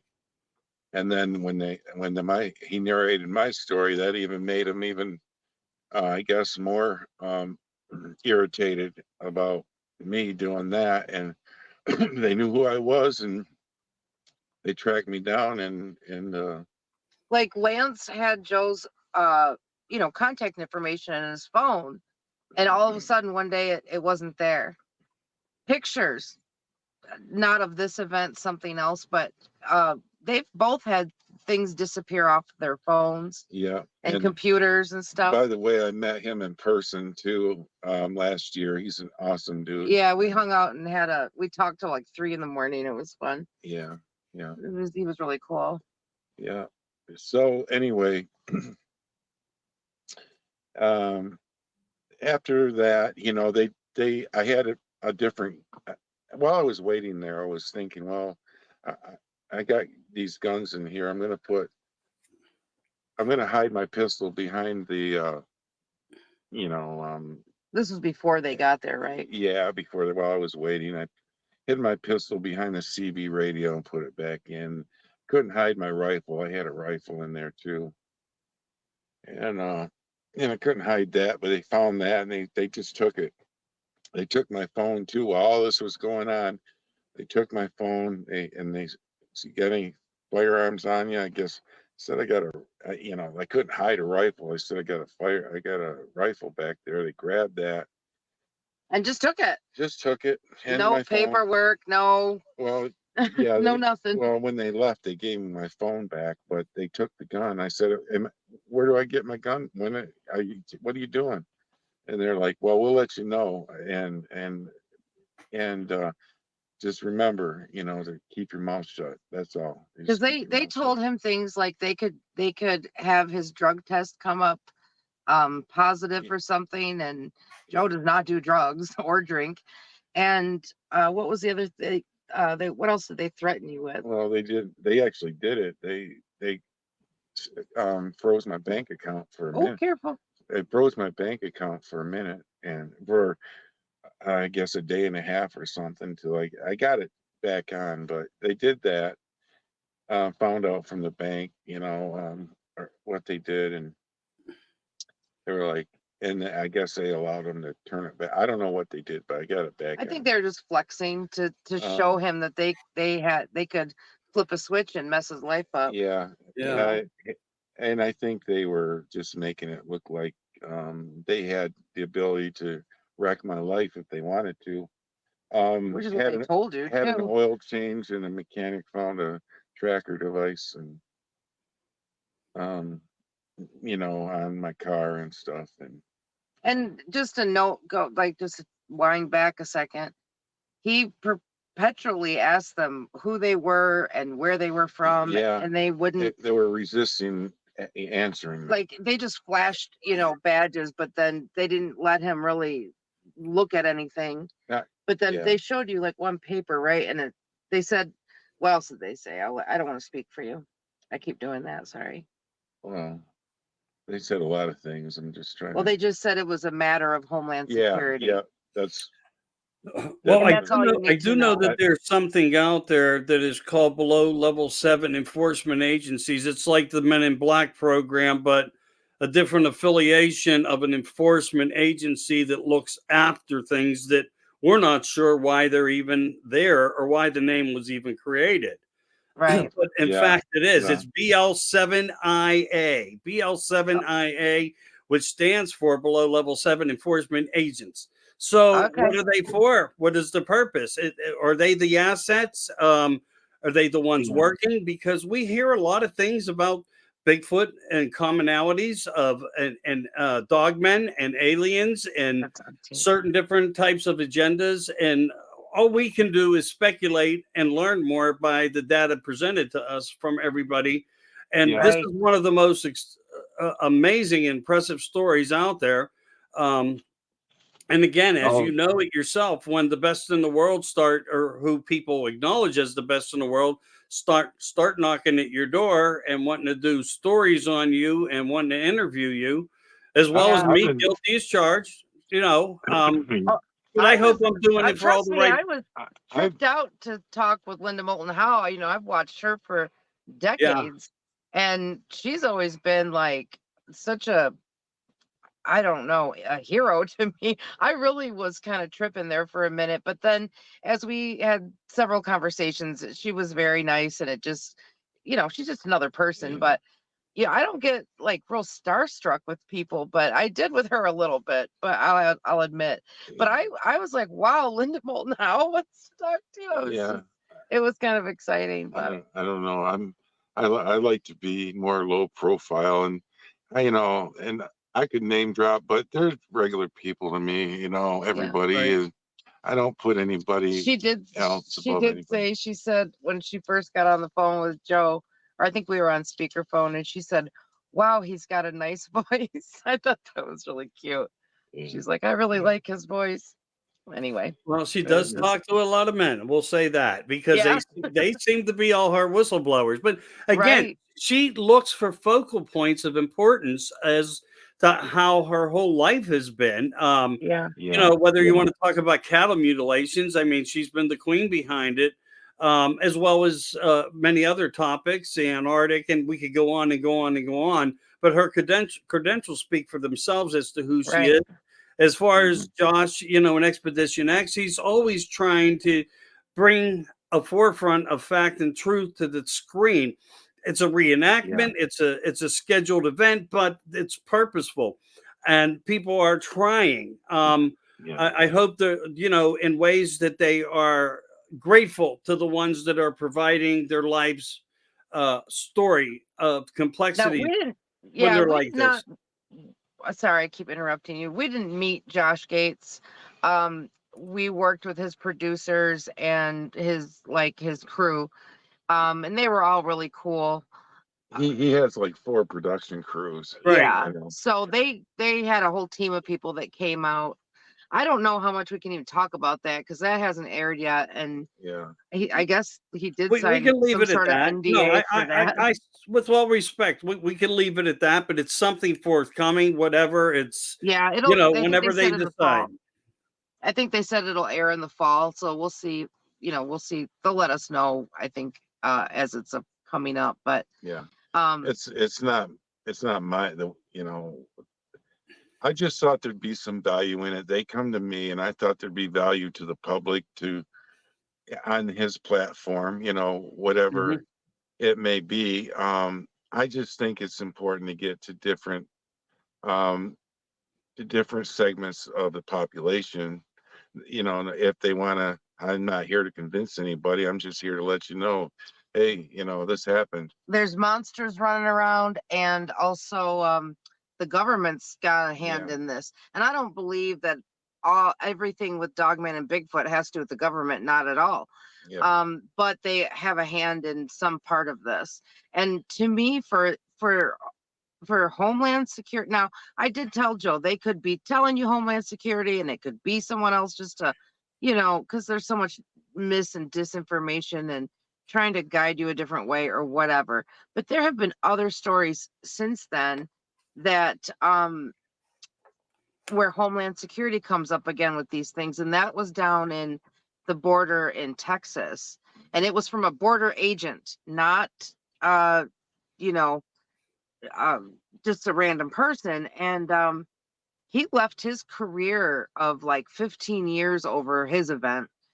And so it was like, as time's gone on, well, we met at a Dogman conference, yeah. which is Well, funny. that's I was going to get to that. Yeah.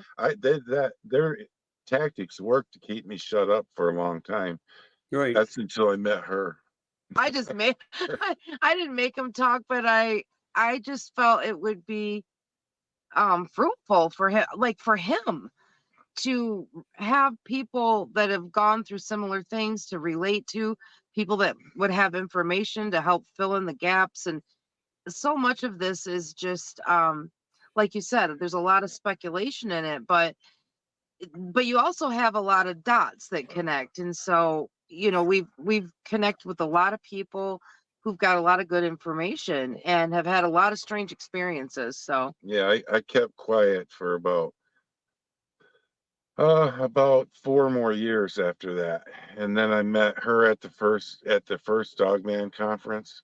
I decided to go to that to learn, Josh not Turner's. not to necessarily talk about my encounter, but but that wasn't happening. When I met her, it was out of the bag. So Well, my friend Rachel and I, we decided we were going to be the welcoming committee or something because we had gotten there a little bit early, and we walked out the door, and he and our friend Derek were walking up. But Derek was the first person he met there, and they walk up, and we're like, "Hi, welcome," and we give them hugs. And right away, I said, "So, have you guys had an encounter?" And Joel's like, oh, yeah. I'm supposed to lie. Yeah, he's like, yeah. And I said, really? He started telling me about it, and he didn't get all that far into it before I was like, you have to talk to Tony Merkel.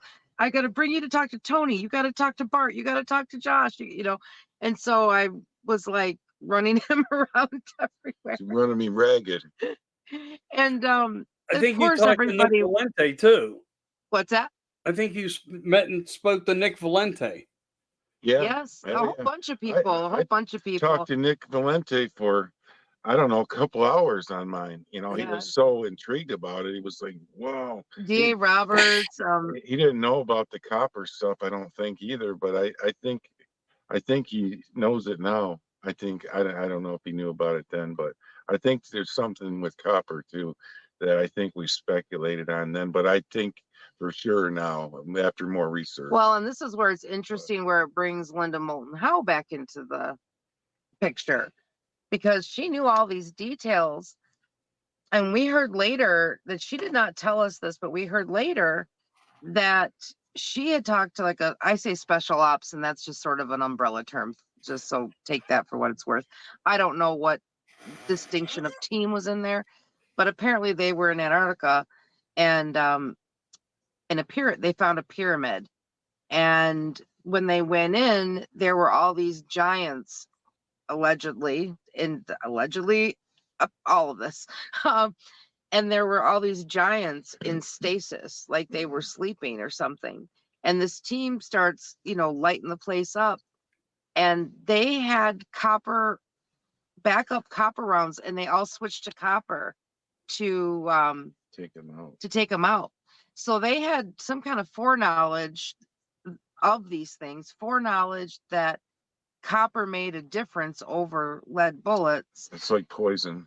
It's like, we've heard along, and this is where it gets into biblical narratives and Nephilim, and it's a long, winding, strange road. It's hard to sum up in one conversation, but it's interesting how and we've been asked to not even mention that because of the implications that might bring. But I feel that people need to know the truth, and it makes me wonder what compelled Joe to have those particular rounds that day. And that's a big gun. I keep it in my bunk up here. It's my bed gun in the truck, and maybe I should advertise that. But anyway, it's a big revolver. And those rounds are massive. I know. And to choose solid copper, it just makes me wonder if there wasn't something else guiding him along the way, making these decisions. And maybe I'm overthinking it, but I thought it was strange that Linda did not, maybe she just didn't realize it, or it didn't click for her. But these were details that she exposed in a story on Earth Files. So I have yet to track that down and listen to it. We heard that from another friend. Well, I wish I could remember every valid point when I'm in the middle of a show, and I don't. And at the end of it, I say to myself, it would have mattered so much if I would have remembered what I just remembered now, but I couldn't remember then in that moment. And that's what the next show's for. That's how you try to, stay informed. If you want to be informative to the public, by doing something like this in this structure, that's what tomorrow has to be for. But you're absolutely correct. It's the same with when you hear about, how to kill a vampire. There are methods and ways that we've been taught, right? Some people, how do you get rid of it? Hang garlic, there was always a typical something that created a certain narrative to something. Just like you say, if a story of truth comes out, then a story of disinformation needs to be created to manipulate the story of truth. And that's Right. what we're fighting, in a commonality of many different structures. And that's just Right. the focus of how it works. Yeah. So the more you talk about it, that you feel comfortable to talk about it, the more that you research and are willing to research, you'll come forth even further. So, Joe, I know you went through some things, and probably psychological thoughts that kept you quiet for the first year. But and then you come out, you speak a little bit about it under the advisory of your family, your sister, and you know there's all love there. You expressed that from the earliest stages of your childhood. No need for change in the future. That they're giving you all the support. Um, and now that the story's out and it's starting to become a story of knowledge to people, they're learning about you and what had taken place. What Right. has that done for you, though? Now that that is all done, what how do you focus in your forwardness, from all that? What is Well, it? What kind of doors has it opened to you? Not as far as a showman or a man of a story, but um, it seems like you told me, and also you, Jenny, because I don't want to leave you out. Most No, certainly don't want to do that. It's stop. taking you down a whole bunch of different creative paths, correct? yeah. Be, Before I met Jenny, I was starting to come around. It took me a long time to even want to be in the woods at all. I was starting to go camping, just to overcome the fear I've had since then Yeah. of it. And I was having nightmares and things like that. And I've always, I've always had a walk with God and Jesus. But you know how you are. You're on the path, but you go a little bit wavering off a little bit here and there, and you're not as close, right? Sometimes. And I think this brought me closer, closer than I've ever been since I've been researching and finding out more truths about the world and what is. I see what is for what should be. What the thing is the things that should be are not. So you got to look at the world for what it is instead of what you think it should be, and not live in a bubble and look at things in a way that you're I'm far from arriving at that perfect place in my journey with Jesus and in the Lord, but I'm working on it, and everybody needs to work on it. I think the best they can. If if you need comfort and you need support in your life, And that's to where us, truth and that's where it comes from. then this whole That's the source. thing has, I feel, at least for me, because I was not a proclaimed Christian before I met Joe, and as we've gone through all, watch my pants, as we've gone through all of this, it has led to the Bible, to the book of Enoch, book of Jasher, book of Giants.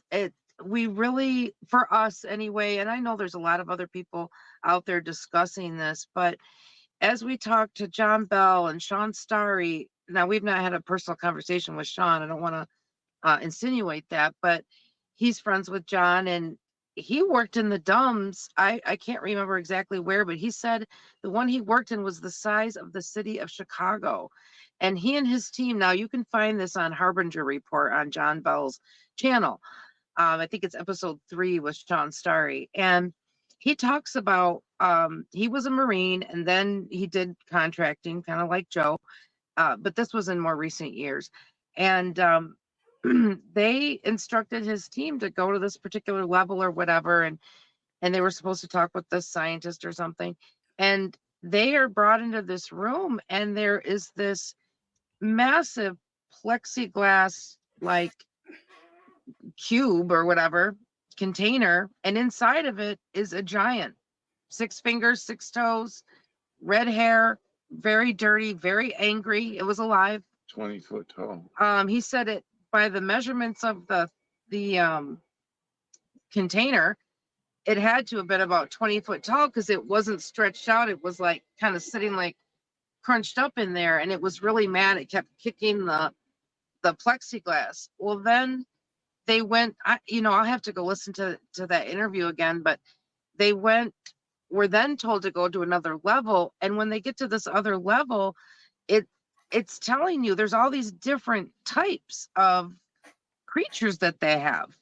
And supposedly or allegedly, the story with the one I just described, Sean had spoken to an SO, I think maybe he said SP, I'm not sure what that means, but anyway, who was part of the team that captured this thing, and that was in Mount Rushmore, and they said this thing was responsible for over 2,000 missing people there. That is an astounding number that we don't hear about, right? Like we hear missing 411 and things like that from David Politis, but it just, if this is true, and Sean is a guy like Joe, just very, put together, and He's similar to me. just same type of man, and like you, Michael. And he said in this interview with John, now they're friends now, but in this interview, he said, the thing that struck him the most about this whole experience was he couldn't, or his takeaway, I think was his words. His takeaway was he couldn't wait till his NDA ran out because people need to know this, because he's also a Christian, and the scientists in there called them Nephilim, called the giants, and they told Sean that Bigfoot are part of this like genetic line, but they're just a smaller, more wild version of it. And they were even telling him that there's all these different iterations of them, like just genetically. And I think that's why people see all different types of looking Bigfoot. The ones Joe has seen look more like giant cavemen, but almost like caveman with a whole lot of hair, like body hair. And then, but a lot of other people see them that have a more ape look. Some people see them that look almost like they're combined with the dogman. I mean, people have described so many different things that they've seen. And so we don't have just one, everybody acts like, oh, Bigfoot is this one creature out there running around. I think we're way past that. Yeah. And they're all over, they're everywhere. Our government's well aware. I don't think that they have control over all of these. They but try to cover it up every angle they can. And in Dogman too, and they have programs because because of his previous connections, with military and everything, he was able to make a phone call to someone and say, "What's going on? Have you ever heard of this? What do I do?" And he said, I'm not involved, but I have. And he said, I will get them off your back. And the truth is they've left. Well, one more thing happened that we're aware of, and then they left him alone. But after he and I met at the Dogman conference, we we got together that next day, and we've been together ever since. And we were spending all our days together. Well, this was probably maybe 2 months after the conference. And we were going to go, we had been doing road trips and all this stuff. And we had been shooting like on a Thursday, and at the time he had a Ford pickup truck, and it had a topper thing on the back, like one of those flat tonneau cover, but it locked, right? When you put the gate up and you lock it. So it could keep it locked up. Well, we had been shooting the previous Thursday, but we have not gotten in the back of that truck since then, because we always bring a table and stuff with us. And we were going to head up north, so we were going to just throw our bags in the back there. And he opened that tailgate, and he's like, "That's not mine." And I said, "What?" And he's like, "That's not mine." And I could just tell he was freaked out, because Joe is just Joe 24/7. He's not all animated like I am. So he's just like Mr. Cool. He's like, "That's not mine. That's not mine." And I was like, "What?" And he said, "That box is not mine." And I was like, "What is it?" And it looked like about the size you would put like a big picture frame or mirror or something in. And I said, well, pull it. So he flips the top back. Now, mind you, this thing was locked, right? And there was a particular way you had to close it to put this like lip over it, pull, to make sure it's sealed right. Everything was as it should be. And so he pulls the box out, and I can tell he's like a little bit disturbed. Now, we had just been in Kentucky at some friend's house.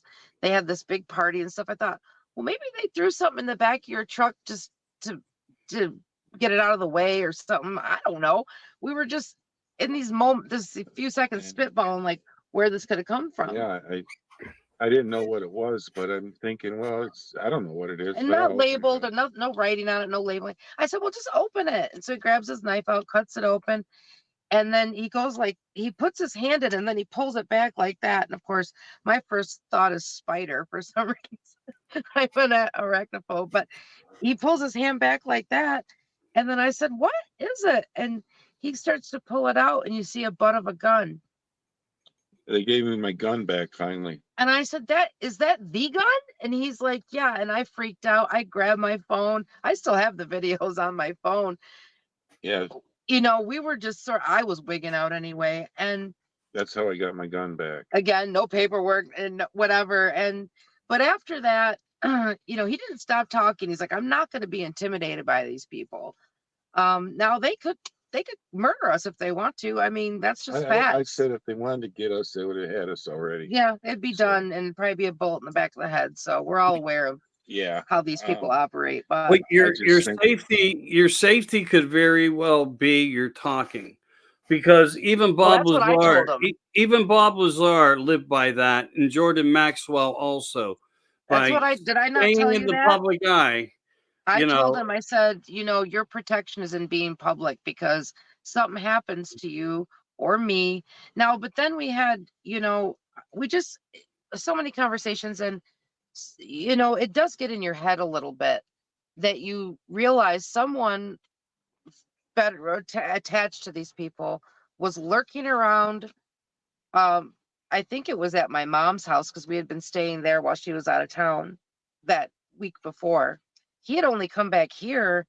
The truck had only been here about 8 hours. So like they could have done it that night before we found it, or it was in, like I said, we hadn't been in the back of the truck since the previous Thursday. The odd thing is both places, it's like, I guess here maybe you wouldn't notice it, but my mom's, I can't imagine somebody being able to sneak in there just the way her house and the road and everything is. It's big picture window, busy road, and so forth. But it's a very creepy feeling knowing that somebody was lurking around, broke into your truck. I mean, last time I checked, that's a crime, right? To break into someone's vehicle. You're not worried. They're above the law. I know. I'm just being, it just irritates me. But, and then put something in there and leave you to this wonder of what's next. Who did that? What's it mean? I immediately took it as a shut up. But after time, I do think maybe they were like, fine, and just because nothing else has happened. And he's been in a book since then. Josh Turner wrote a book. I kept complaining about my gun still. Yeah.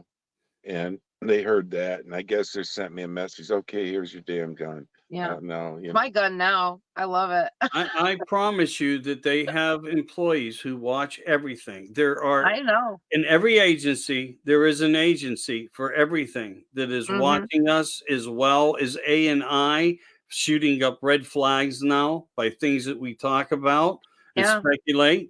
But the truth of the fact is that there are levels. Below level 7 is where it gets pretty graphic and hairy, and it also becomes very scientific.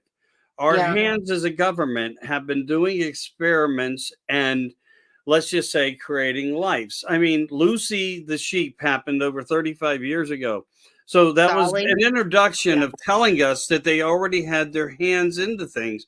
They have the woolly mammoth. They're telling us it's coming. It's already there. There's places on when you're exactly right. When they if they're telling us, they've been doing it for decades, right?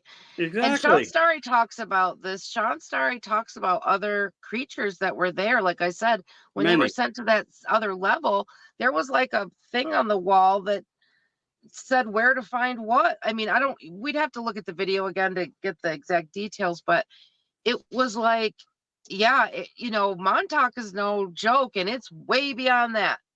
You know, it's way beyond that, in my opinion. You know, there's all sorts of things going on. And then when you think about, when you do think about the Bible saying it'll be like the days of Noah, well, this is what the day, you know, part of what the days of Noah looked like was every iteration of Nephilim creatures running around, like all sorts of things. So Yeah.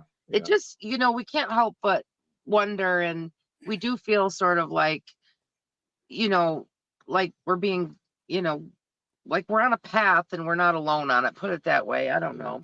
Uh, I just think if I'm not doing what, you know, God would really want me to do if I didn't talk about it. I came to that realization that I need to talk about it and get it out there Like you and have a put responsibility to do it, so. yeah, I feel obligated, and that the Holy Spirit has moved me in this direction because I'm not going out there. It's seeking me out. And He just took, um, like, anytime he's Lance Hightower is the only one he's ever gone to. And then I brought him and introduced him to some people that, you know, he was aware of them from YouTube, but I had known some of these folks. So I've never had an experience. I'm just fascinated by it and, you know, neck deep in it. But um no, he doesn't seek anyone out. You know that, Michael. Like you contacted us too, and or him anyway, but uh and he doesn't make any money. He's been in a book. He got paid a little stipend for the, you know, Expedition X thing, which I think they just do with everybody. But other than that, I it's not didn't, like he's out making I've read comments like that, like, oh, he's gonna get I, rich having being on this and getting book deals. I'm like, I if didn't you even, only knew the reality, not a red cent. yeah, that's not any Which motivation. doesn't matter, Any but motivation for me other than glorifying God, if anything. yeah. Yeah. Um, you know, that's far from what I'm looking for. I didn't even ask for them to pay me. They just said, well, you need to get something, for your time and your gas and Gas. everything. And I said, well, they come up with a number, and I said, that's fine if you want to do that. That's not why I'm here. And he's also not one that, like, is trying. I mean, if we were trying to, like, have our faces out there, I have a YouTube channel. I have some shooting videos out there. Like, the just because he filmed me while I was shooting. I was like, oh, I might as well make a short out of that. That's kind of fun. So, you know, we would be putting much more effort into that. But so it just because he's had massive support from people, don't get me wrong. But I get kind of my knickers in a twist sometimes because I'll see these comments and I'm like, that is just so far from the truth. But you know, it could be a 14-year-old kid commenting, so who knows, you know. Well, there's There's always an opposition. indifference. What's that? There seems to always be an indifference, but us talking as we are as human beings, sharing and experience these moments is what gives balance to everything that's Yeah. necessary. And Well, people and you will know, people Well, will there's learn control. that. yeah. We know there's controlled opposition and everything in the Yeah. media and everything too. And I'm not trying to convince anybody. Whoever listens to what I have to say, if it helps one person or a few people by talking about this, that it saves their life for whatever reason or keeps them out of some kind of danger, then that's my whole reason to talk about it, because I just feel like Because people have been it's killed by it's these it- things. That it's ain't no joke. I mean, it's a public service in a yeah, way, that, hey, you don't have to believe me. I'm not even trying to convince anybody at all. It's yeah. just like, well, if you want to take any stock in it at all, it might do serve you well to pay attention a little Have your bit. head on a swivel and be armed, be Yeah. well armed. Nothing, Yeah. if you're going to be out, my opinion, just my personal opinion, and I'll just try to get this out quick. If you're going to be out in an area that's just thickly wooded, has water, has game, you know, that would support something like this, um, have your head on a swivel, be armed, be well versed with that weapon, whatever it is. And if it's a firearm, I would say nothing less than a 10 millimeter, nothing less.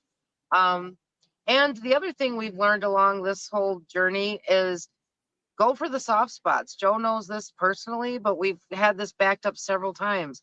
Eyes, mouth, throat, groin. You hit him in the chest, shoulder, legs, what it doesn't, they just keep going. So, The you got groin, you got to go for the soft spots. the groin slows them down, and then you can get a headshot. You know. So you want to go for the eyes, the mouth, because I think they also have very thick skulls. Now, Jody Cook was supposedly shown a dead specimen of one of these, and he said they don't have like ribs, they have like a breastplate Like that's very thick. It's like an like armor, and armored then bone plate. you gotta then figure the muscle and the hide on top of it. So they're formidable. They are killing machines. You just have to look at their weapons. Like, just look at how they're built. I always looked at those things and I thought, man, they look like an amalgamation. They look like a werewolf. But when you look closely at, when you listen to people's descriptions and you hear these same threads over and over, a lot of people talk about tufts on the ears and hands and with these long claws. And it just seems like there might be, and they move cat-like. It just seems like there might be some of like a conglomeration of animals in that DNA going on in there, taking the best attributes from a variety of predators, Yeah. but mainly like the wolf or dog head, you know. Yeah. No, I mean, you get what I'm saying. I don't mean they put a dog head on. I just mean it might be heavier in DNA in a canine. And if you see one up close, you know it's intelligent, very intelligent, right? by looking at it in its eyes. It's not an animal. No, And, you know, everything has intelligence, even spiders. Spiders yeah, can come up to each other. Yes, in some cases they're born sworn enemies. What makes that happen, we don't know. But it's like everything has an intelligence to what it will accept and what it won't accept. It's no Yeah, different for two cats to check each other out or two dogs, right. even if they're of different character and different breed. Yeah. Same with Well, he horses. said, yeah, he was like, I knew I wasn't looking in dog eyes. This was like looking a human in the eye. Not Yeah. that the eye was shaped like a human's, like it was all yellow with the black pupil, right? But it was the feeling that came through. And when you read about the Nephilim, when the Nephilim were killed, their spirits were released and trapped here, and they are looking for something to inhabit. And now, even when you get into the topic of like AI and stuff, there's all these questions about, can consciousness be loaded up into AI? It just brings a lot of questions to the table, I think, that used to probably sound totally conspiracy theory and crazy. But I think we're getting to the age where the gloves are off. Anything, all of this is worth talking about, I Believe in think, the at least unbelievable. hypothesizing about. Yeah, I Yeah. used to post 3, 4 years ago, and I think people questioned me on it, and I lost some friends over it when I told them believe in the unbelievable. And it was more about a focus for them, I think, in politics. They weren't looking at the overview that I was getting prepared to do because One I got world government. yeah, because well, I mean, I was aware of it because of early reading and Nazism and Hitler, 1928. He put out a book called The New World Order. Yep. So we You see that knew over and over, and sometimes they change the verbiage, but they're all saying the same thing. Great reset, like it all this was stuff. all yes, it And was when you all put out through follow, messages. I will tell anybody, all you got to do is go look at their own websites, and they are telling you what they have planned for us. World Economic Forum, the UN. You go that there's several of them, and if you go and check out their own websites and you dig a little bit, I've seen cartoons on there that are crazy. I mean, where it's telling you, one was, we're going to be reduced down to 500 milligrams of meat a week Yeah, per person, things like this. Um, Little diagrams telling you about, this is how much emissions, uh trying to get rid of cars basically is the point, the carbon. saying Yeah, um carbon tax, the hell out of it. just so many things, it's hard to articulate for me. But i I used to be called crazy a lot, And I had to get over that because it used to bother me. Now I'm like, at this point, if you don't believe in UFOs and all this stuff, you're crazy because you got your head in the sand. You know, you are in willful denial of these things that are buzzing around you. So many different things. Well, And I get it that a lot of people don't pay attention to these kind of subjects and this subject matter in particular, but you know, but when you become aware of it, at least you can start thinking about it. I was never aware of it. You know, when this occurred, and that's when, you know, I went into all the research and looking in, and it's really brought me into a place that I've learned, you know, probably 10 times more in the last few years than I knew all the years previous, especially when it comes to the world view in general. yeah, You know, when you look at who's running the world and what they're involved in, now there's a lot of stuff that's just, people put out there that has no factual basis. But like, for instance, you listen to SRA survivors, the satanic ritual abuse survivors, and they talk, and you've got, several people that are talking about having encounters with the same people that are, you know, you'd know their names in politics, you'd know their names in these different arenas, and they're very well known, and they're all part of the global thing, the globalist. I'm losing my words, I'm sorry. Like what we've got going on right now, when you look at Davos and all this stuff. And so they're heavy into, and I'm not saying everybody, this is not a blanket statement, but there are people in power, and you know this, Michael, that are deep into the occult. You don't, like, I always say, your belief is not required.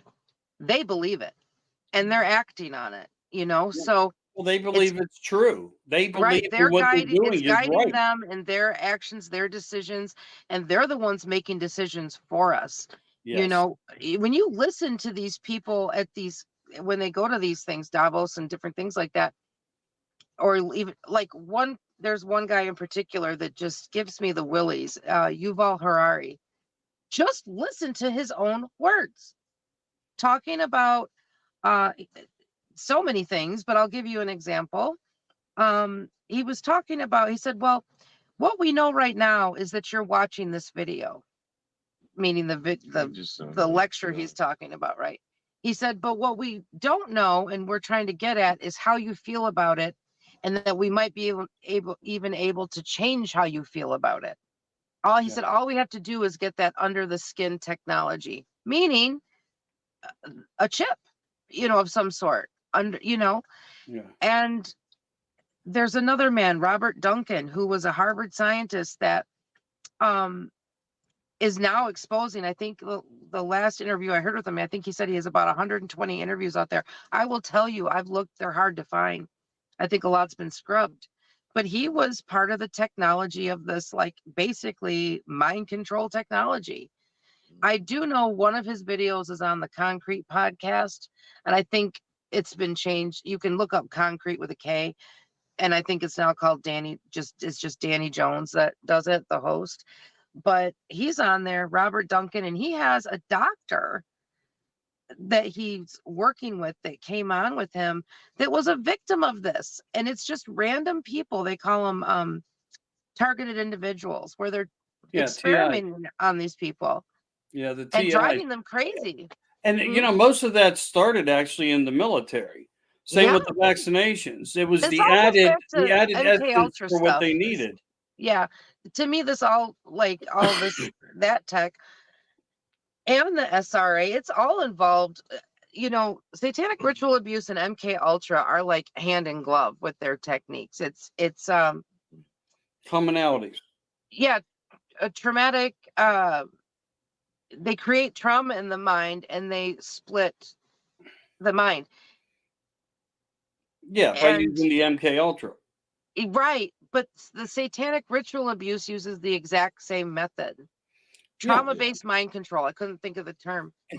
But they, Catherine but they O'Brien's a also great resource practice to look more up. nefarious means to convince people how important it is that they go along with the agenda and the program. Because if they want to scrub you, you'll be scrubbed, so to speak. And Right? it won't be with a sponge and a beautiful nurse giving you No, a hot sitz bath by any means. no.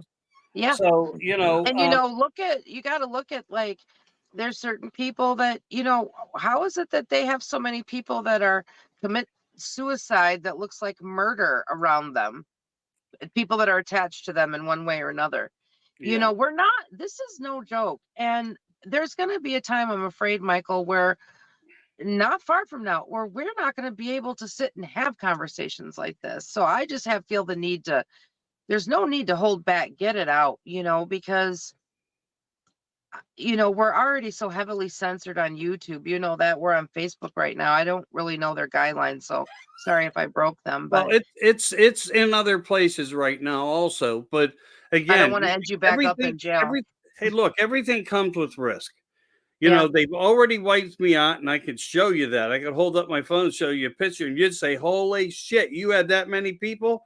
And I yeah, did. Everybody yeah, who thinks that they are doing something right now, who had 40,000, that number is a mere zero next to what I had, and they yeah, crushed. So yeah, let them get there, let them do it. I can only be who I am and get where I go next because they've already removed me. But yeah, now here I'm still around, yeah, so there is something still working. All we can do right, is hope for the one ear to hear us that we need. right. And then you've got other people that are not genuine, truthful, and are kind of misguiding, and their numbers get inflated. How's that happen? Well, You know? that's what they call bot syndrome too. Yeah, yeah, Money goes behind botting and it makes you look bigger. And you know how that works. You've done some yeah. investigative work on some people who do buy bots to make themselves and their profiles and programs to look bigger. I never And had to do that. yeah, and it just, every once in a while I'll just go take a look, and it's like boom, boom, boom, boom, boom. And it's how do you let me just ask you this, Sure. because I don't, like I said, I don't run a channel, but how is it that you would be growing so fast to where, like, you keep gaining, say, probably about 500 people a week? Sorry, my mom keeps calling. I told her we were going to be busy, but where you would have, I don't know if it's showing up on your end, sorry, where you'd be gaining 500 people a week on your channel, but every time you have a live and you're at like almost 12,000 people, you're growing pretty fast and pretty significantly, about 12,000 subs. Yet when you have a live, you don't have more than 30, 35 people in there. Does that Yeah. make sense? Well, I think a lot of people do, in a way, try to support. And I can tell you, as a person that had 100 groups, throughout mainly Facebook. Okay, Right. I could have 17,000 in a group, but only 7 people ever made comments. Why do people come in and choose not to do anything or be active? I don't know. So you have that simulation of fact and of reality that really does happen, but there are other facts to where they are implants. And then you have beggars out there, dude, we need this many. We're almost at 40,000, and people are 35,000, and that's a great number. But if you don't have over 400 people, 600 people in a room, you really don't have 36,000 people.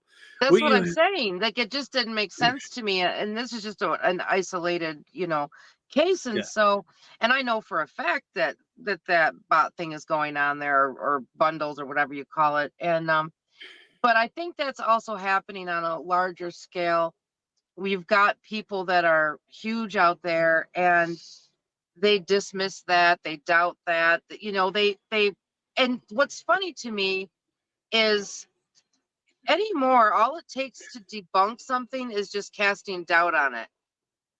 Right. We're required to have some kind of proof to make a point, yet their doubting requires no proof at all for, the opposing opinion. So I just find it odd. I believe we're in spiritual warfare. I believe we're in psychological warfare. We're really in a strange time right now, on a lot of levels. So, No, I would you agree know, to that. I And personally do agree to it.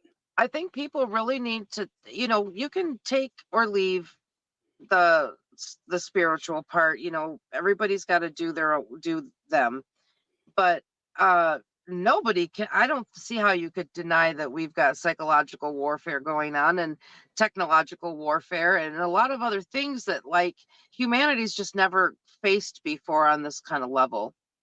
And it's always stunning to me when I encounter people that just, do not believe by or understand any of this stuff. But I guess when you're so deep into it, you have a, different point of view, I guess. Yeah, it's Well, what you have yeah, to expose yourself to what you're willing to accept.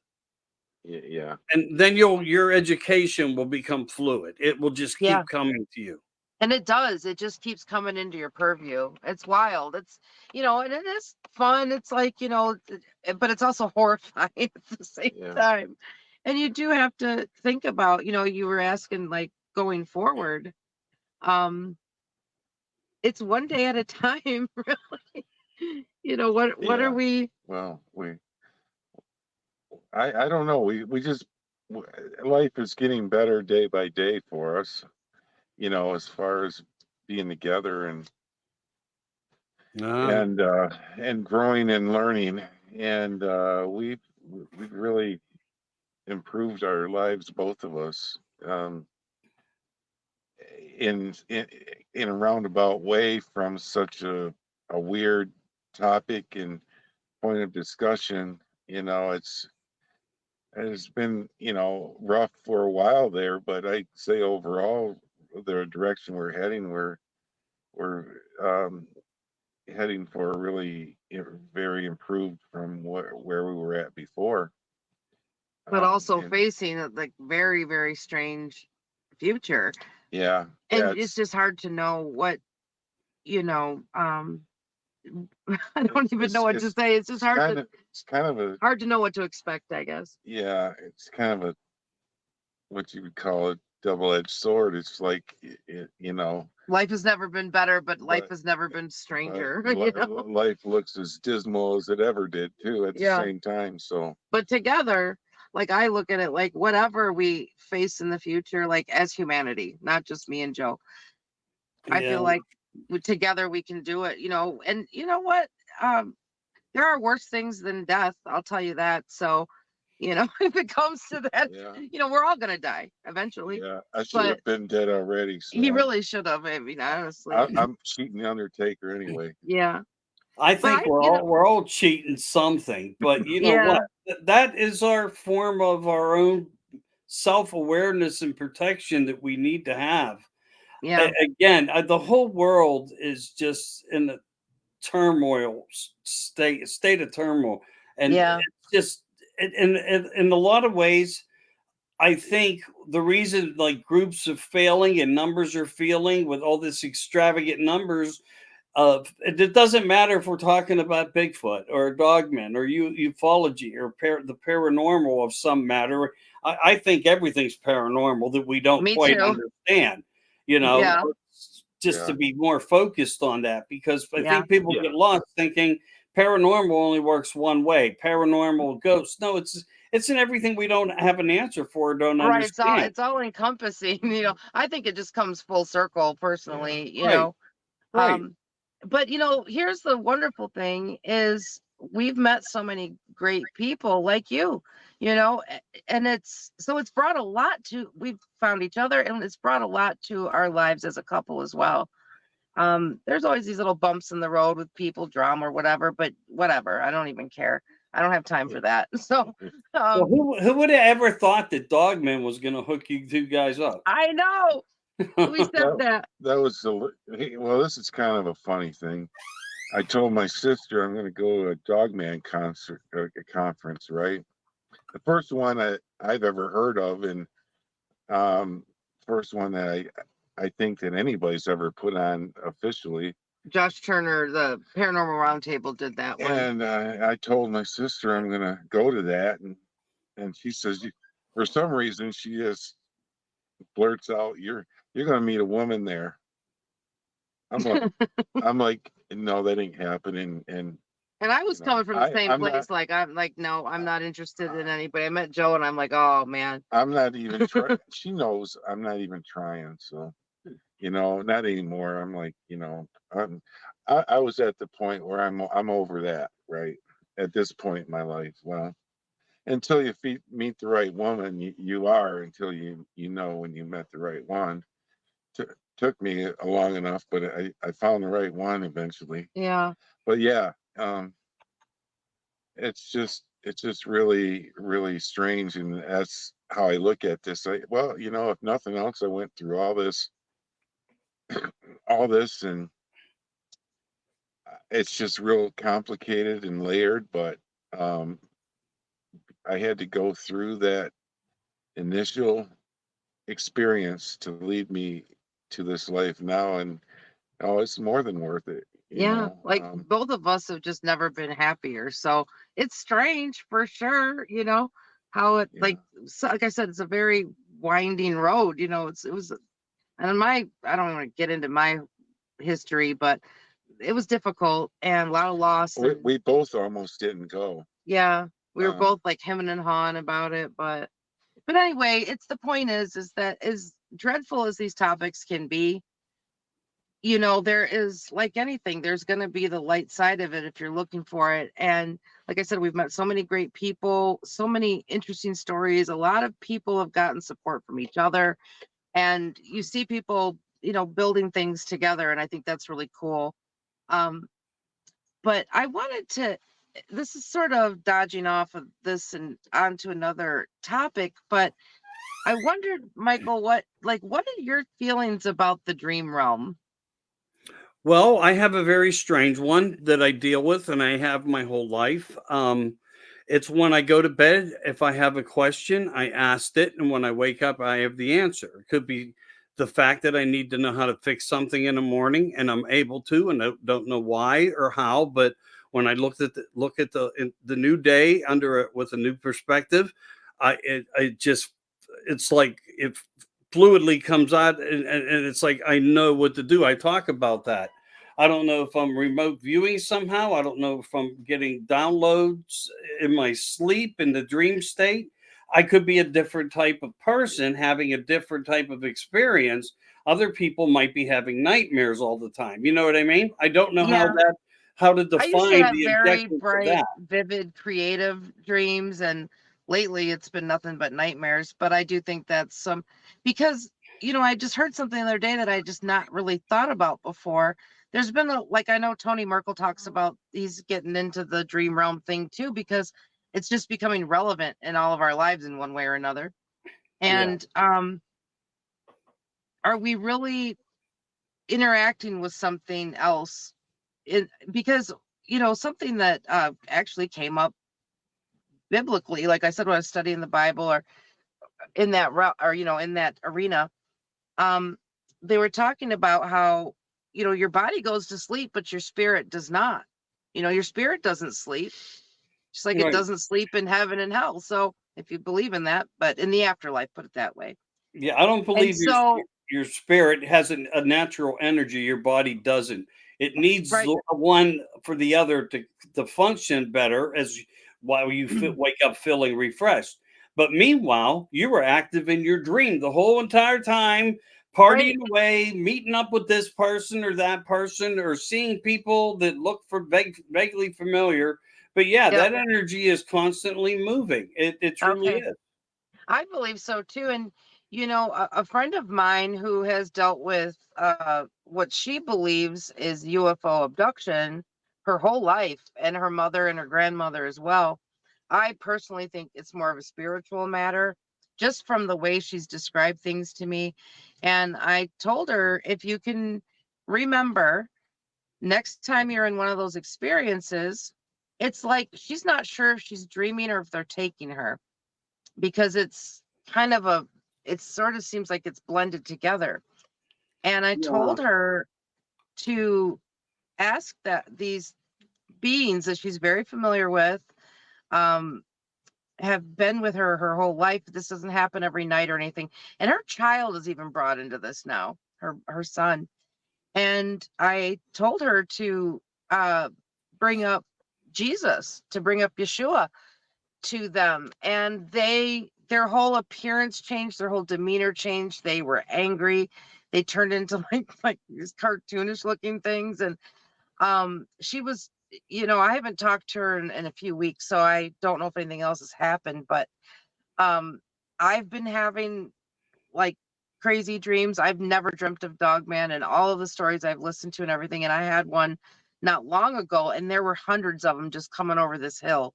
And all I had was my double barrel.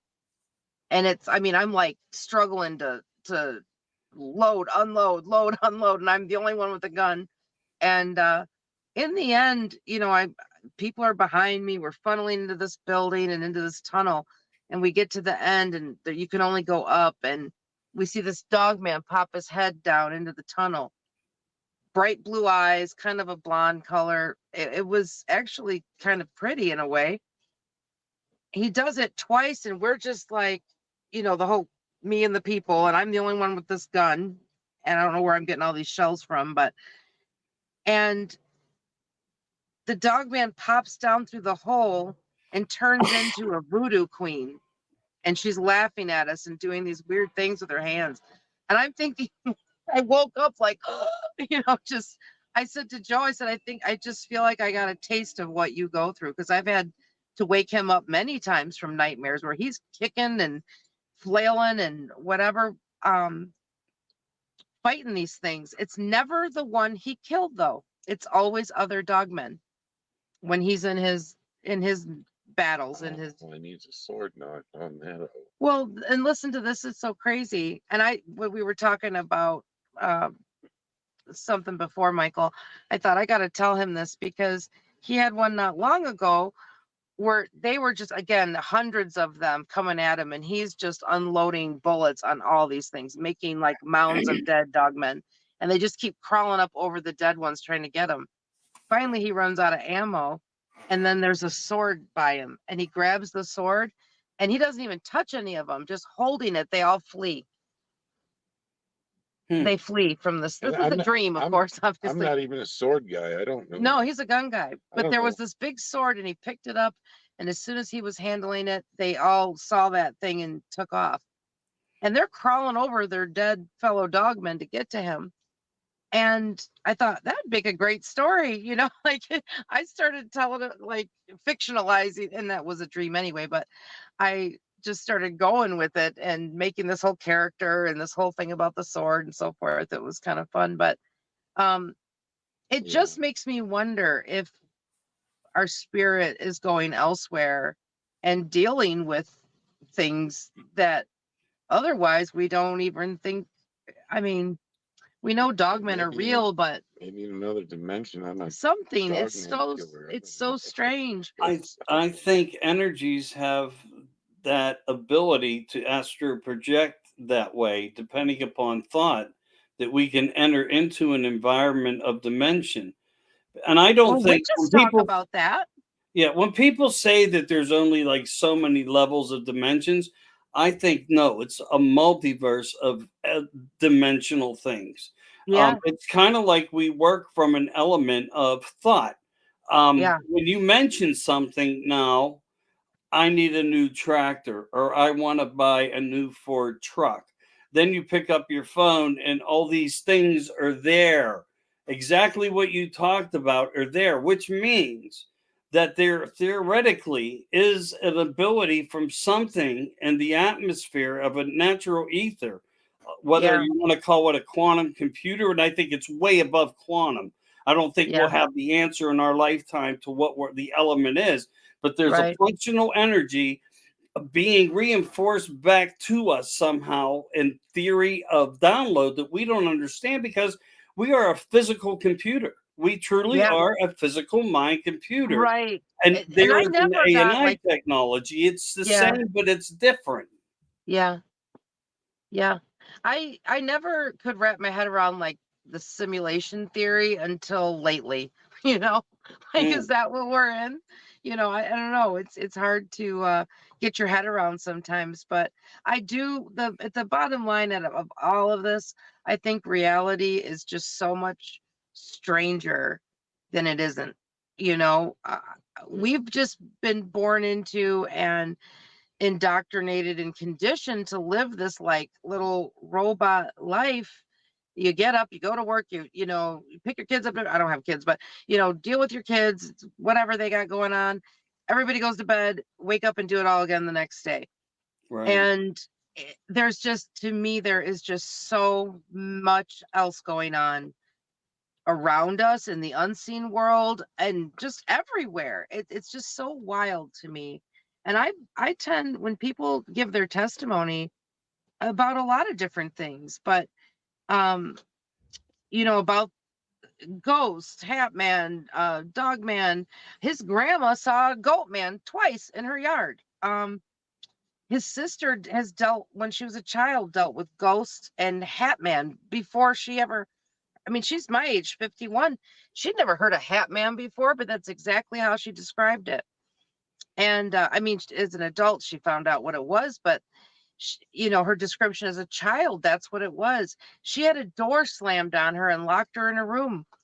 Just different things that, like I said, his family has just been steeped in the paranormal, but not Mark or his sister's the only one that was interested in it. Yeah, Everybody else just living their life I'm and dealing with it. I'm 10 years older than her, and I was a teenager, and she was, you know, a lot younger, and I would be babysitting her, and she would be scared sometimes and say, "Did you hear that? You see that? Look at that." Right I'm like, there. I'm thinking she's crazy. Yeah. You know, I don't know, little kids just messing with me, and I'm a teenager. I'm like, yeah, go to your room, whatever. I don't know, you know, that kind of. I just missed it, but you know, looking back on it, you know, I think things are I did. interacting with us all the time, Yeah, whether it's in the dream realm or in our realm or whatever. And how often have you heard when people are have experiences that are out of body or whatever, um and they will come back and tell you that that reality was so much more real to them than this one. You know, I've heard that many times Yeah. from people where they come back and they're kind of like, what even is this? That felt real. This almost feels artificial now. Right. hmm Yeah, I've heard stuff like that too, and I don't know how the system of that works truly. Yeah, You know, it's like we can speculate the same as Einstein speculated about this, or you know, somebody speculated about that. I was talking to Russell Easterbrooks earlier today, fascinating guy, good friend, and he put something up speaking about the string theories and you know, this collider and then building a new one and them hoping to burst some more molecules that creates vibrations and tones, and basically everything works within certain frequencies of elements. We don't right. totally We talked about understand. that before. Yeah. Yeah, and we don't Where understand, but you're we can. like you're like a radio tuning in and tuning out to these different stations, you know? And I think the environment plays a physical part to that on why Yeah. we have sightings at times and we see cloaking occur, like, or fading in and out, Or like they flat have out a different disappearing. ability. Yet, Yeah. Joe, you in the Flat out military, disappearing in front of their eyes, yes, you know? but you know we do know that there are things with physical matter, Right. and you had two incidents that prove that in your life, Joe. One by witnessing it in Alaska, laying out in front of you, and one right. that you had to make that the shot on, the shot Yeah. that Yeah, took out this asset, so to speak. yeah, So you know it was you had a physical something, but I think Yeah. in some ways there could be something more to it. It's hard to grasp the theory of what creates a myth into a subject matter of physical being. And Right. in a way, there is the one and there is the other. It's just Right. we don't get it. Well, But I we know think they're they here, but we know there's a lot of things around us.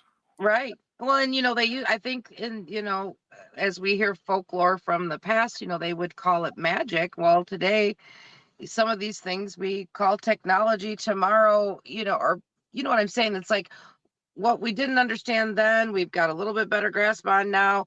And we might know more tomorrow, but then every time, I feel like every time you get a handle on one thing, it opens up 1,000 more questions, and so I just think it's Yeah. just far stranger and bigger and more complex than we could probably ever really get our heads around, Yeah, I don't think we're meant to know too much everything. or everything. I don't think we're capable, No, you know. we're not. Even what we're living in right now, everything we're Right. seeing, Yeah. man's not smart enough to do this. No, I Man's don't not believe smart so. enough. There is something bigger going on with a connection to something that's maybe Mhm. science was successful with. We don't know. We could speculate, but speculation always is. We are confronted with that every day by one's theory because suddenly it makes sense. Or, this happened and the war is going to be over and Trump's going to be back in office tomorrow morning because we now know that this article says this and that happened 2 years ago and he's still not back. But Right. yet it made sense to the majority of the public to support it and think that it was going to happen, and everybody fell for it.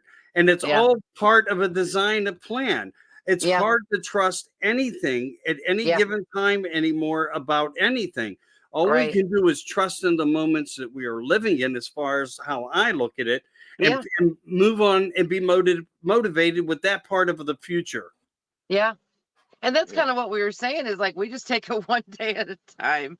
We're That's in the truck right. most of the time, and Nothing surprises me anymore, and anything is possible. yeah, Yeah. anything, everything. It doesn't even matter. Anything's after that happened to me. I'm like, my whole paradigm shifted to, okay, I know absolutely nothing about my world view.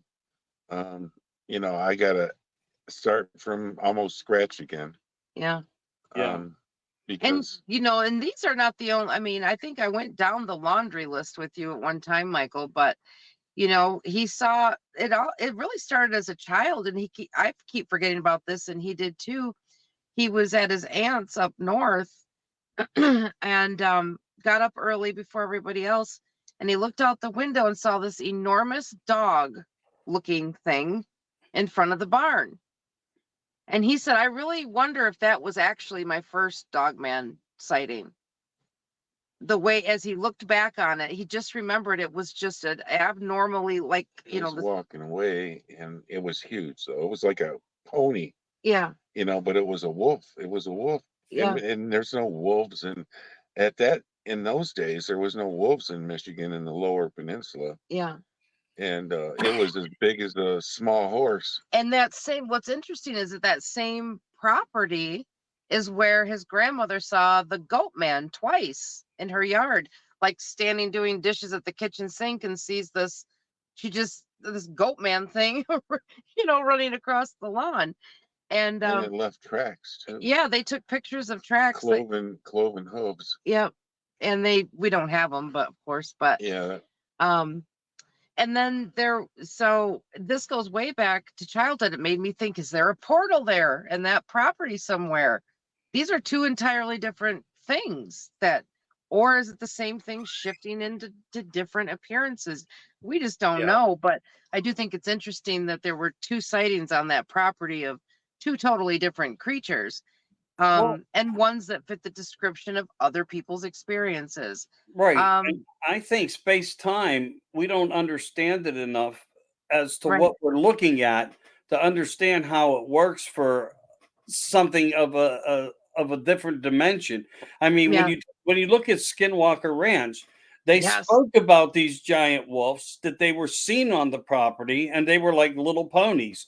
Yeah. You call them little horses. I'm just saying. So who's to say that they are not in more places than one, or these portals that can I think, open are not in more places than one, and they yeah, come in and out somehow? I think there are natural portals to Earth, and then I think there are ones that are opened by witchcraft and occultic practices. And if they don't close them, they remain open.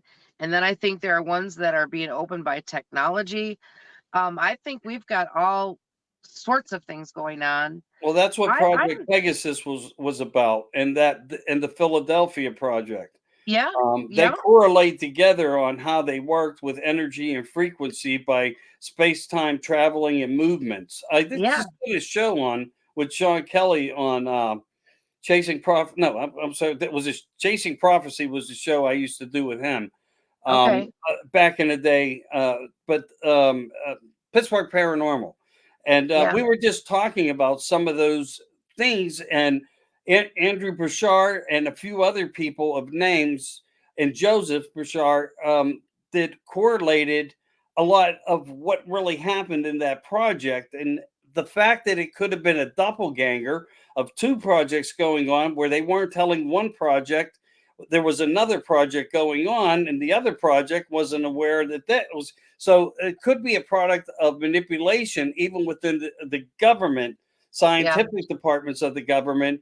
And so but we do know that there was success from it, and then from that it stretched into things that they didn't expect, that open jump rooms and so forth.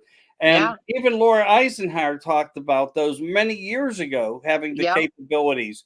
Yeah. So there's these things that are just hard to comprehend, but I do believe factually are true. If you've seen Yeah. some of the things that I've seen in life, you would definitely probably feel the way I do. But we I can, think I do anyway, because I like we both said, like we just think anything's possible when you listen to the 20 and back yeah, testimonies. yeah. You And know, I don't think Corey Good was a bad guy. I think he had some. But some people talk about the blue fluffy bird thing, and their theory's only right when we're not living that man's life. We don't know what the right? military did to his mind. Maybe he's seeing something, or he's reliving a memory that was an implant, but instead we coerce the people, we belittle them, and Yeah. it turns into a I don't like mockery. that. And the next guy's theory is always better than the first guy's theory, Yeah. and that's where people are people look to jump into a new game. They need Yeah. to I hear don't. something different, and when they do, they set the world on fire. Right. I don't like that when people. You can doubt something all you want, but there's no. I don't know. I'm just not an advocate for tearing people down because they've had a strange experience. You know, you weren't, like Joe will say, like, well, you may not believe it, that's fine, but you weren't there, so whatever. He just doesn't care. If people Right. don't believe him, he does not give a shit. He's not soft about that. He doesn't care. But he's really and truly only sharing these things But just for I, people's own personal protection. yeah, I care about the people that care, Right. you know. It's But all you just the can do. people that have their little snide remarks and stuff, it's like whatever. You Yeah. don't have to believe it, but if you were in my shoes, you'd piss your pants. So Yeah. Right. Well, excuse you're my preparing mouth, them for but them to be able to just do just that, honestly. yeah, Yeah. 'Cause they're not going to be able to relive the moment that you relive. They're going to Well, have to live their own moment, right, and all you can do is make them aware, bring well, awareness right, to the yeah. table of the possibilities. And I don't know how you preparate for anything like that. If for yeah. an experience, it may stop a lot of people from going into the woods, and it may bring some other characters deeper into the woods, and And they may and that's have.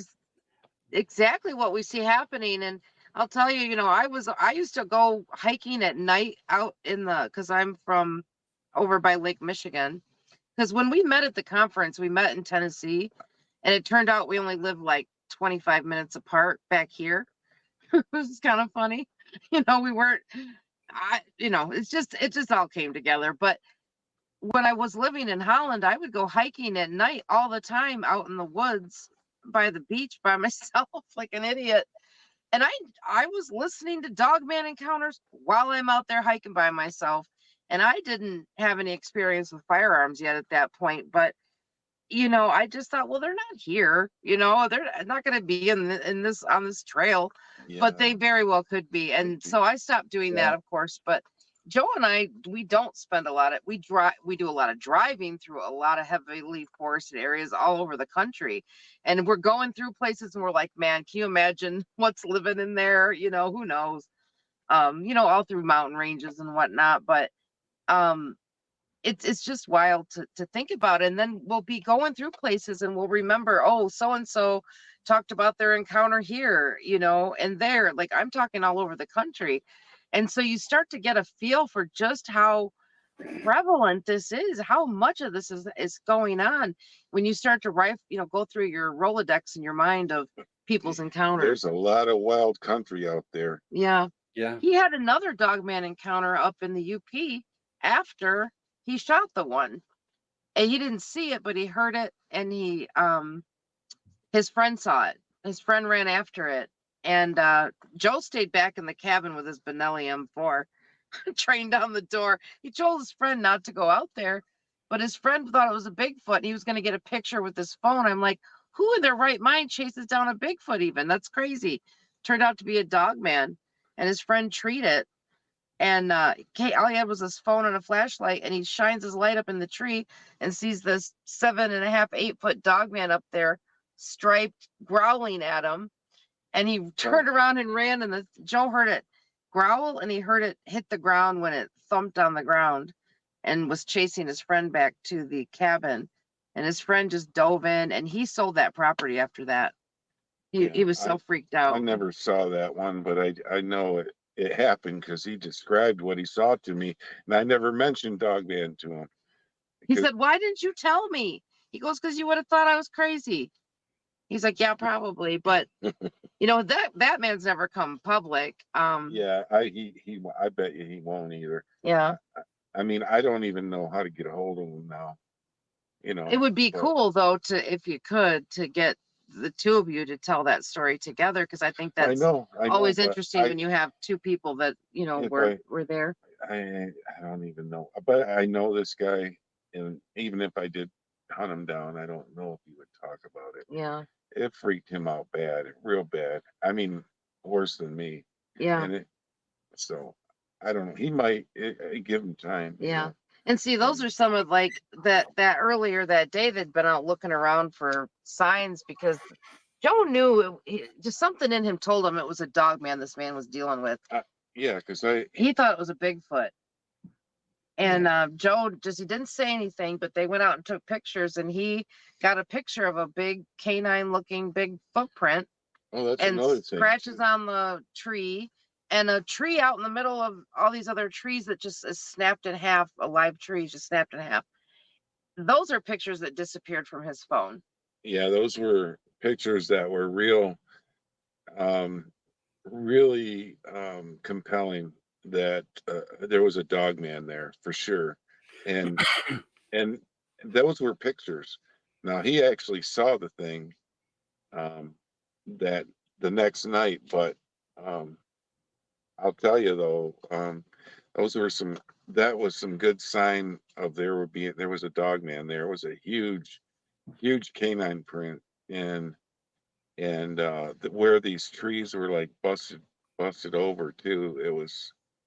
There's no way that could happen. I mean, that could have been a Bigfoot activity thing too, but there was dogman there obviously at the same time. If that was there was Bigfoot sign and dogman sign with real large claw marks. That it's not bear claw marks either. You know, I've seen that too. Yeah. It's not bear. You know. And why would they disappear off your phone if it was just a bear print? I mean, yeah, I don't know. My pictures disappeared, and I don't ever what's on there is a picture of the tree, but the claw marks and the footprint were gone, and they were all, boom, boom, boom as he took them. So it's, there's been some strange things that have gone on for sure.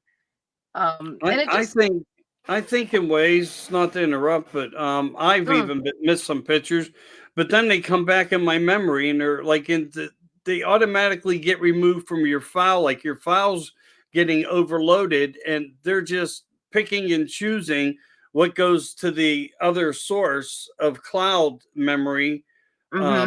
So I think that there's functions now being placed in our technology systems that we can't we only have an control. update every 5 minutes on your phone, so I wouldn't be surprised. Right. Yeah. Right. It's just it's the same with like going to start the computer yesterday or today. I found out that all my landings were removed, and it was like, why? StreamYard has record of. I had to refile everything in. It was a nightmare, and I'm glad Oh, I looked early yeah, enough, because if I hadn't, I could have never did what I wanted to do tonight. I just yeah. wouldn't happen. Well, and Which I anyway, thank you for having us on. I'm sorry you had all that trouble, but it just oh, goes to show like that this goes deep. It's a spider web. It's very interwoven, complicated, and I know we all come forth with a lot of speculation, but yeah, there are facts in there. I mean, federal agents pulled him over, said he killed their asset, and that it he didn't need to worry about it. It was a matter of Homeland Security. Like, you don't need to know anything else. It's a matter of Homeland Security. And just, Shut up. yeah.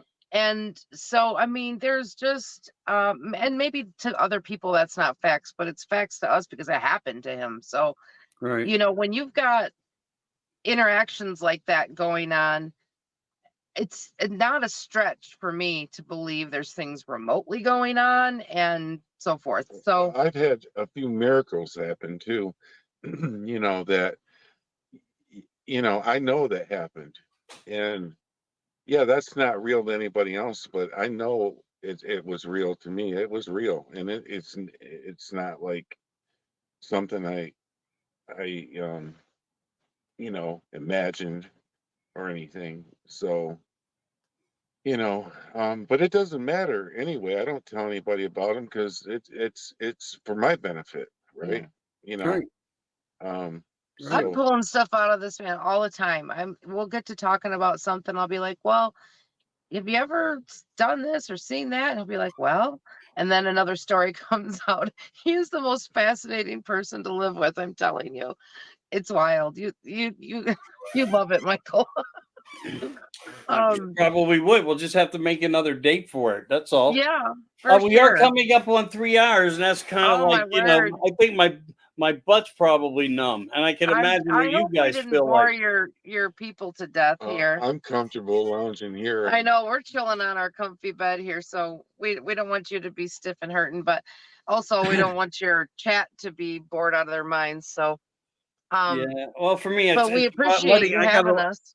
It's coming up on time to just let the dog out. That's basically what it is. But Probably your cracking dog was too. good tonight, and I want to thank you guys for coming on. Really? I really appreciate all. Yeah, there you go. There's the Cracking. little guy. Very quiet. Yeah, he Yeah. just sat here and chilled with us. Oh yeah, he's just a chill dog. This is his sister's dog, and he follows the second we walk in the door. He's on Joe's heels, and he does not leave Joe's presence until we get back in the truck and go on another trip. It's Ah. kind of funny. He's my dog when I'm around. Yeah, she's like, what the hell?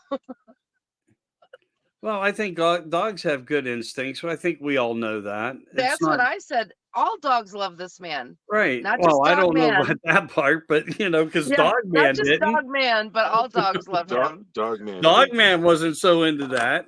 No, No. You know, no. he lived to I'm not. regret it. But I like again, dogs. very fascinating, and I think we did well, and Yeah, I think a lot of people, more people, will get to understand who you are and your story. I thank you so much for coming on and joining with me. It took some for time, but sure. that's okay. And maybe you and I, Jenny, can go Yeah, on a Rumble page, and we yeah, can go over the stuff that you really like to go over. yeah. Let's go get into Masons and all Yeah. kinds of stuff. I'm down. Oh, Oh I yeah. always do. I do my best there. I do. So Let's do it okay, okay. for real. Two But hours and the 58 thing I want minutes. to emphasize about, then I just because I live with him, so I know firsthand. Joe is the most humble, stable, level-headed, calm. The Joe you get today is the Joe you get tomorrow, and so forth. He is, he's just but he's had some really wild experiences in his life, and this is not everything. I This is keep just telling her I'm not tripping. yeah. He always says I'm not tripping. That's his line, but you know it. I guess my point is just that not everybody is like me animated. Not everybody I know there's people out there that are fantastical, that are like attention and just want to, I don't know, make things up, I guess. I don't really see a ton of that, to be honest. There's a lot of people that there's some that I'm like, but I'm not even trying to judge, but there's a lot of people that I think are having genuine experiences, Yeah. whether it's a physical creature, an apparition, of something in the sky, whatever. And I think it's important to listen to people and really hear what they're talking about. I feel like, I hate to use this term, but the devil's in the details. And it is where when you're paying attention to what someone's talking about, there are details. It's like, why would they make that up?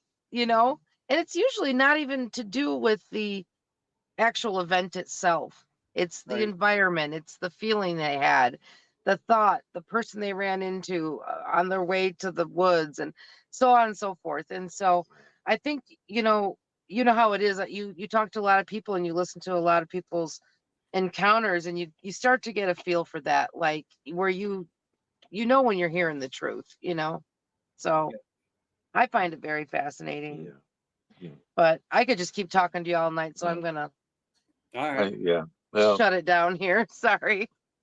yeah. And, I don't ever try to be center of attention, but if it's required, I can be sometimes. So, Yeah, I'm not trying to do that. I just like to talk about these things. yeah. Yeah, my brain gets I on know your fire. love. I know your love for it. I totally get it. We've And talked enough times that yeah, It's I not, it's do. not I do. really, it's not really about the attention. It's about the fire in you to, just talk about it and get it, get the information out to people. That is what, I guess, the drive, especially, for Jenny. She just wants other people to know what she's discovered, Yeah. Oh yeah. And I And want to know what other people have discovered. I just find it all so interesting. And, you're I part of the think if you got your Warriors. head in the sand, you're missing out, really.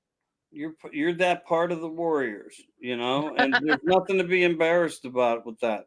But I Well, do know I have to get upstairs because I heard the knock. So yeah, yeah. Well, I'm Okay. thank you gonna so go and much, take care of the Michael. dog. And Yeah, thank you so much for we'll your talk time. It was again really soon. fun. We'll talk again soon. Just you guys Yeah. get more settled and get through all the things that you just had to get through. I totally understand that. And Yeah. I'll be in touch. And you and I, Jenny and Joe, if you want to come on, we can get into a Yeah. different narrative of some of the things you Oh. guys have been researching. It's fun Yeah. stuff to talk about.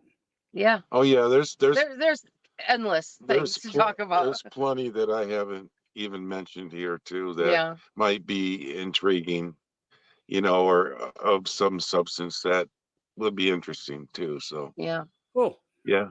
All right. Well, Sounds you have a good. great night. Thank you so much. You too, guys. All All right. right. All Take right. care. Good night, And chat. thanks Thank and you, good night guys. to everybody out there who stayed tuned through the whole thing. We really appreciate you. This was America Disclosing Uncensored, the Dark Radio Network project. Tonight's guests were Jenny and Joe, and it was fabulous. If you missed it, go back to the beginning and hit start. See you next time. Take care, everybody. Good night. God bless.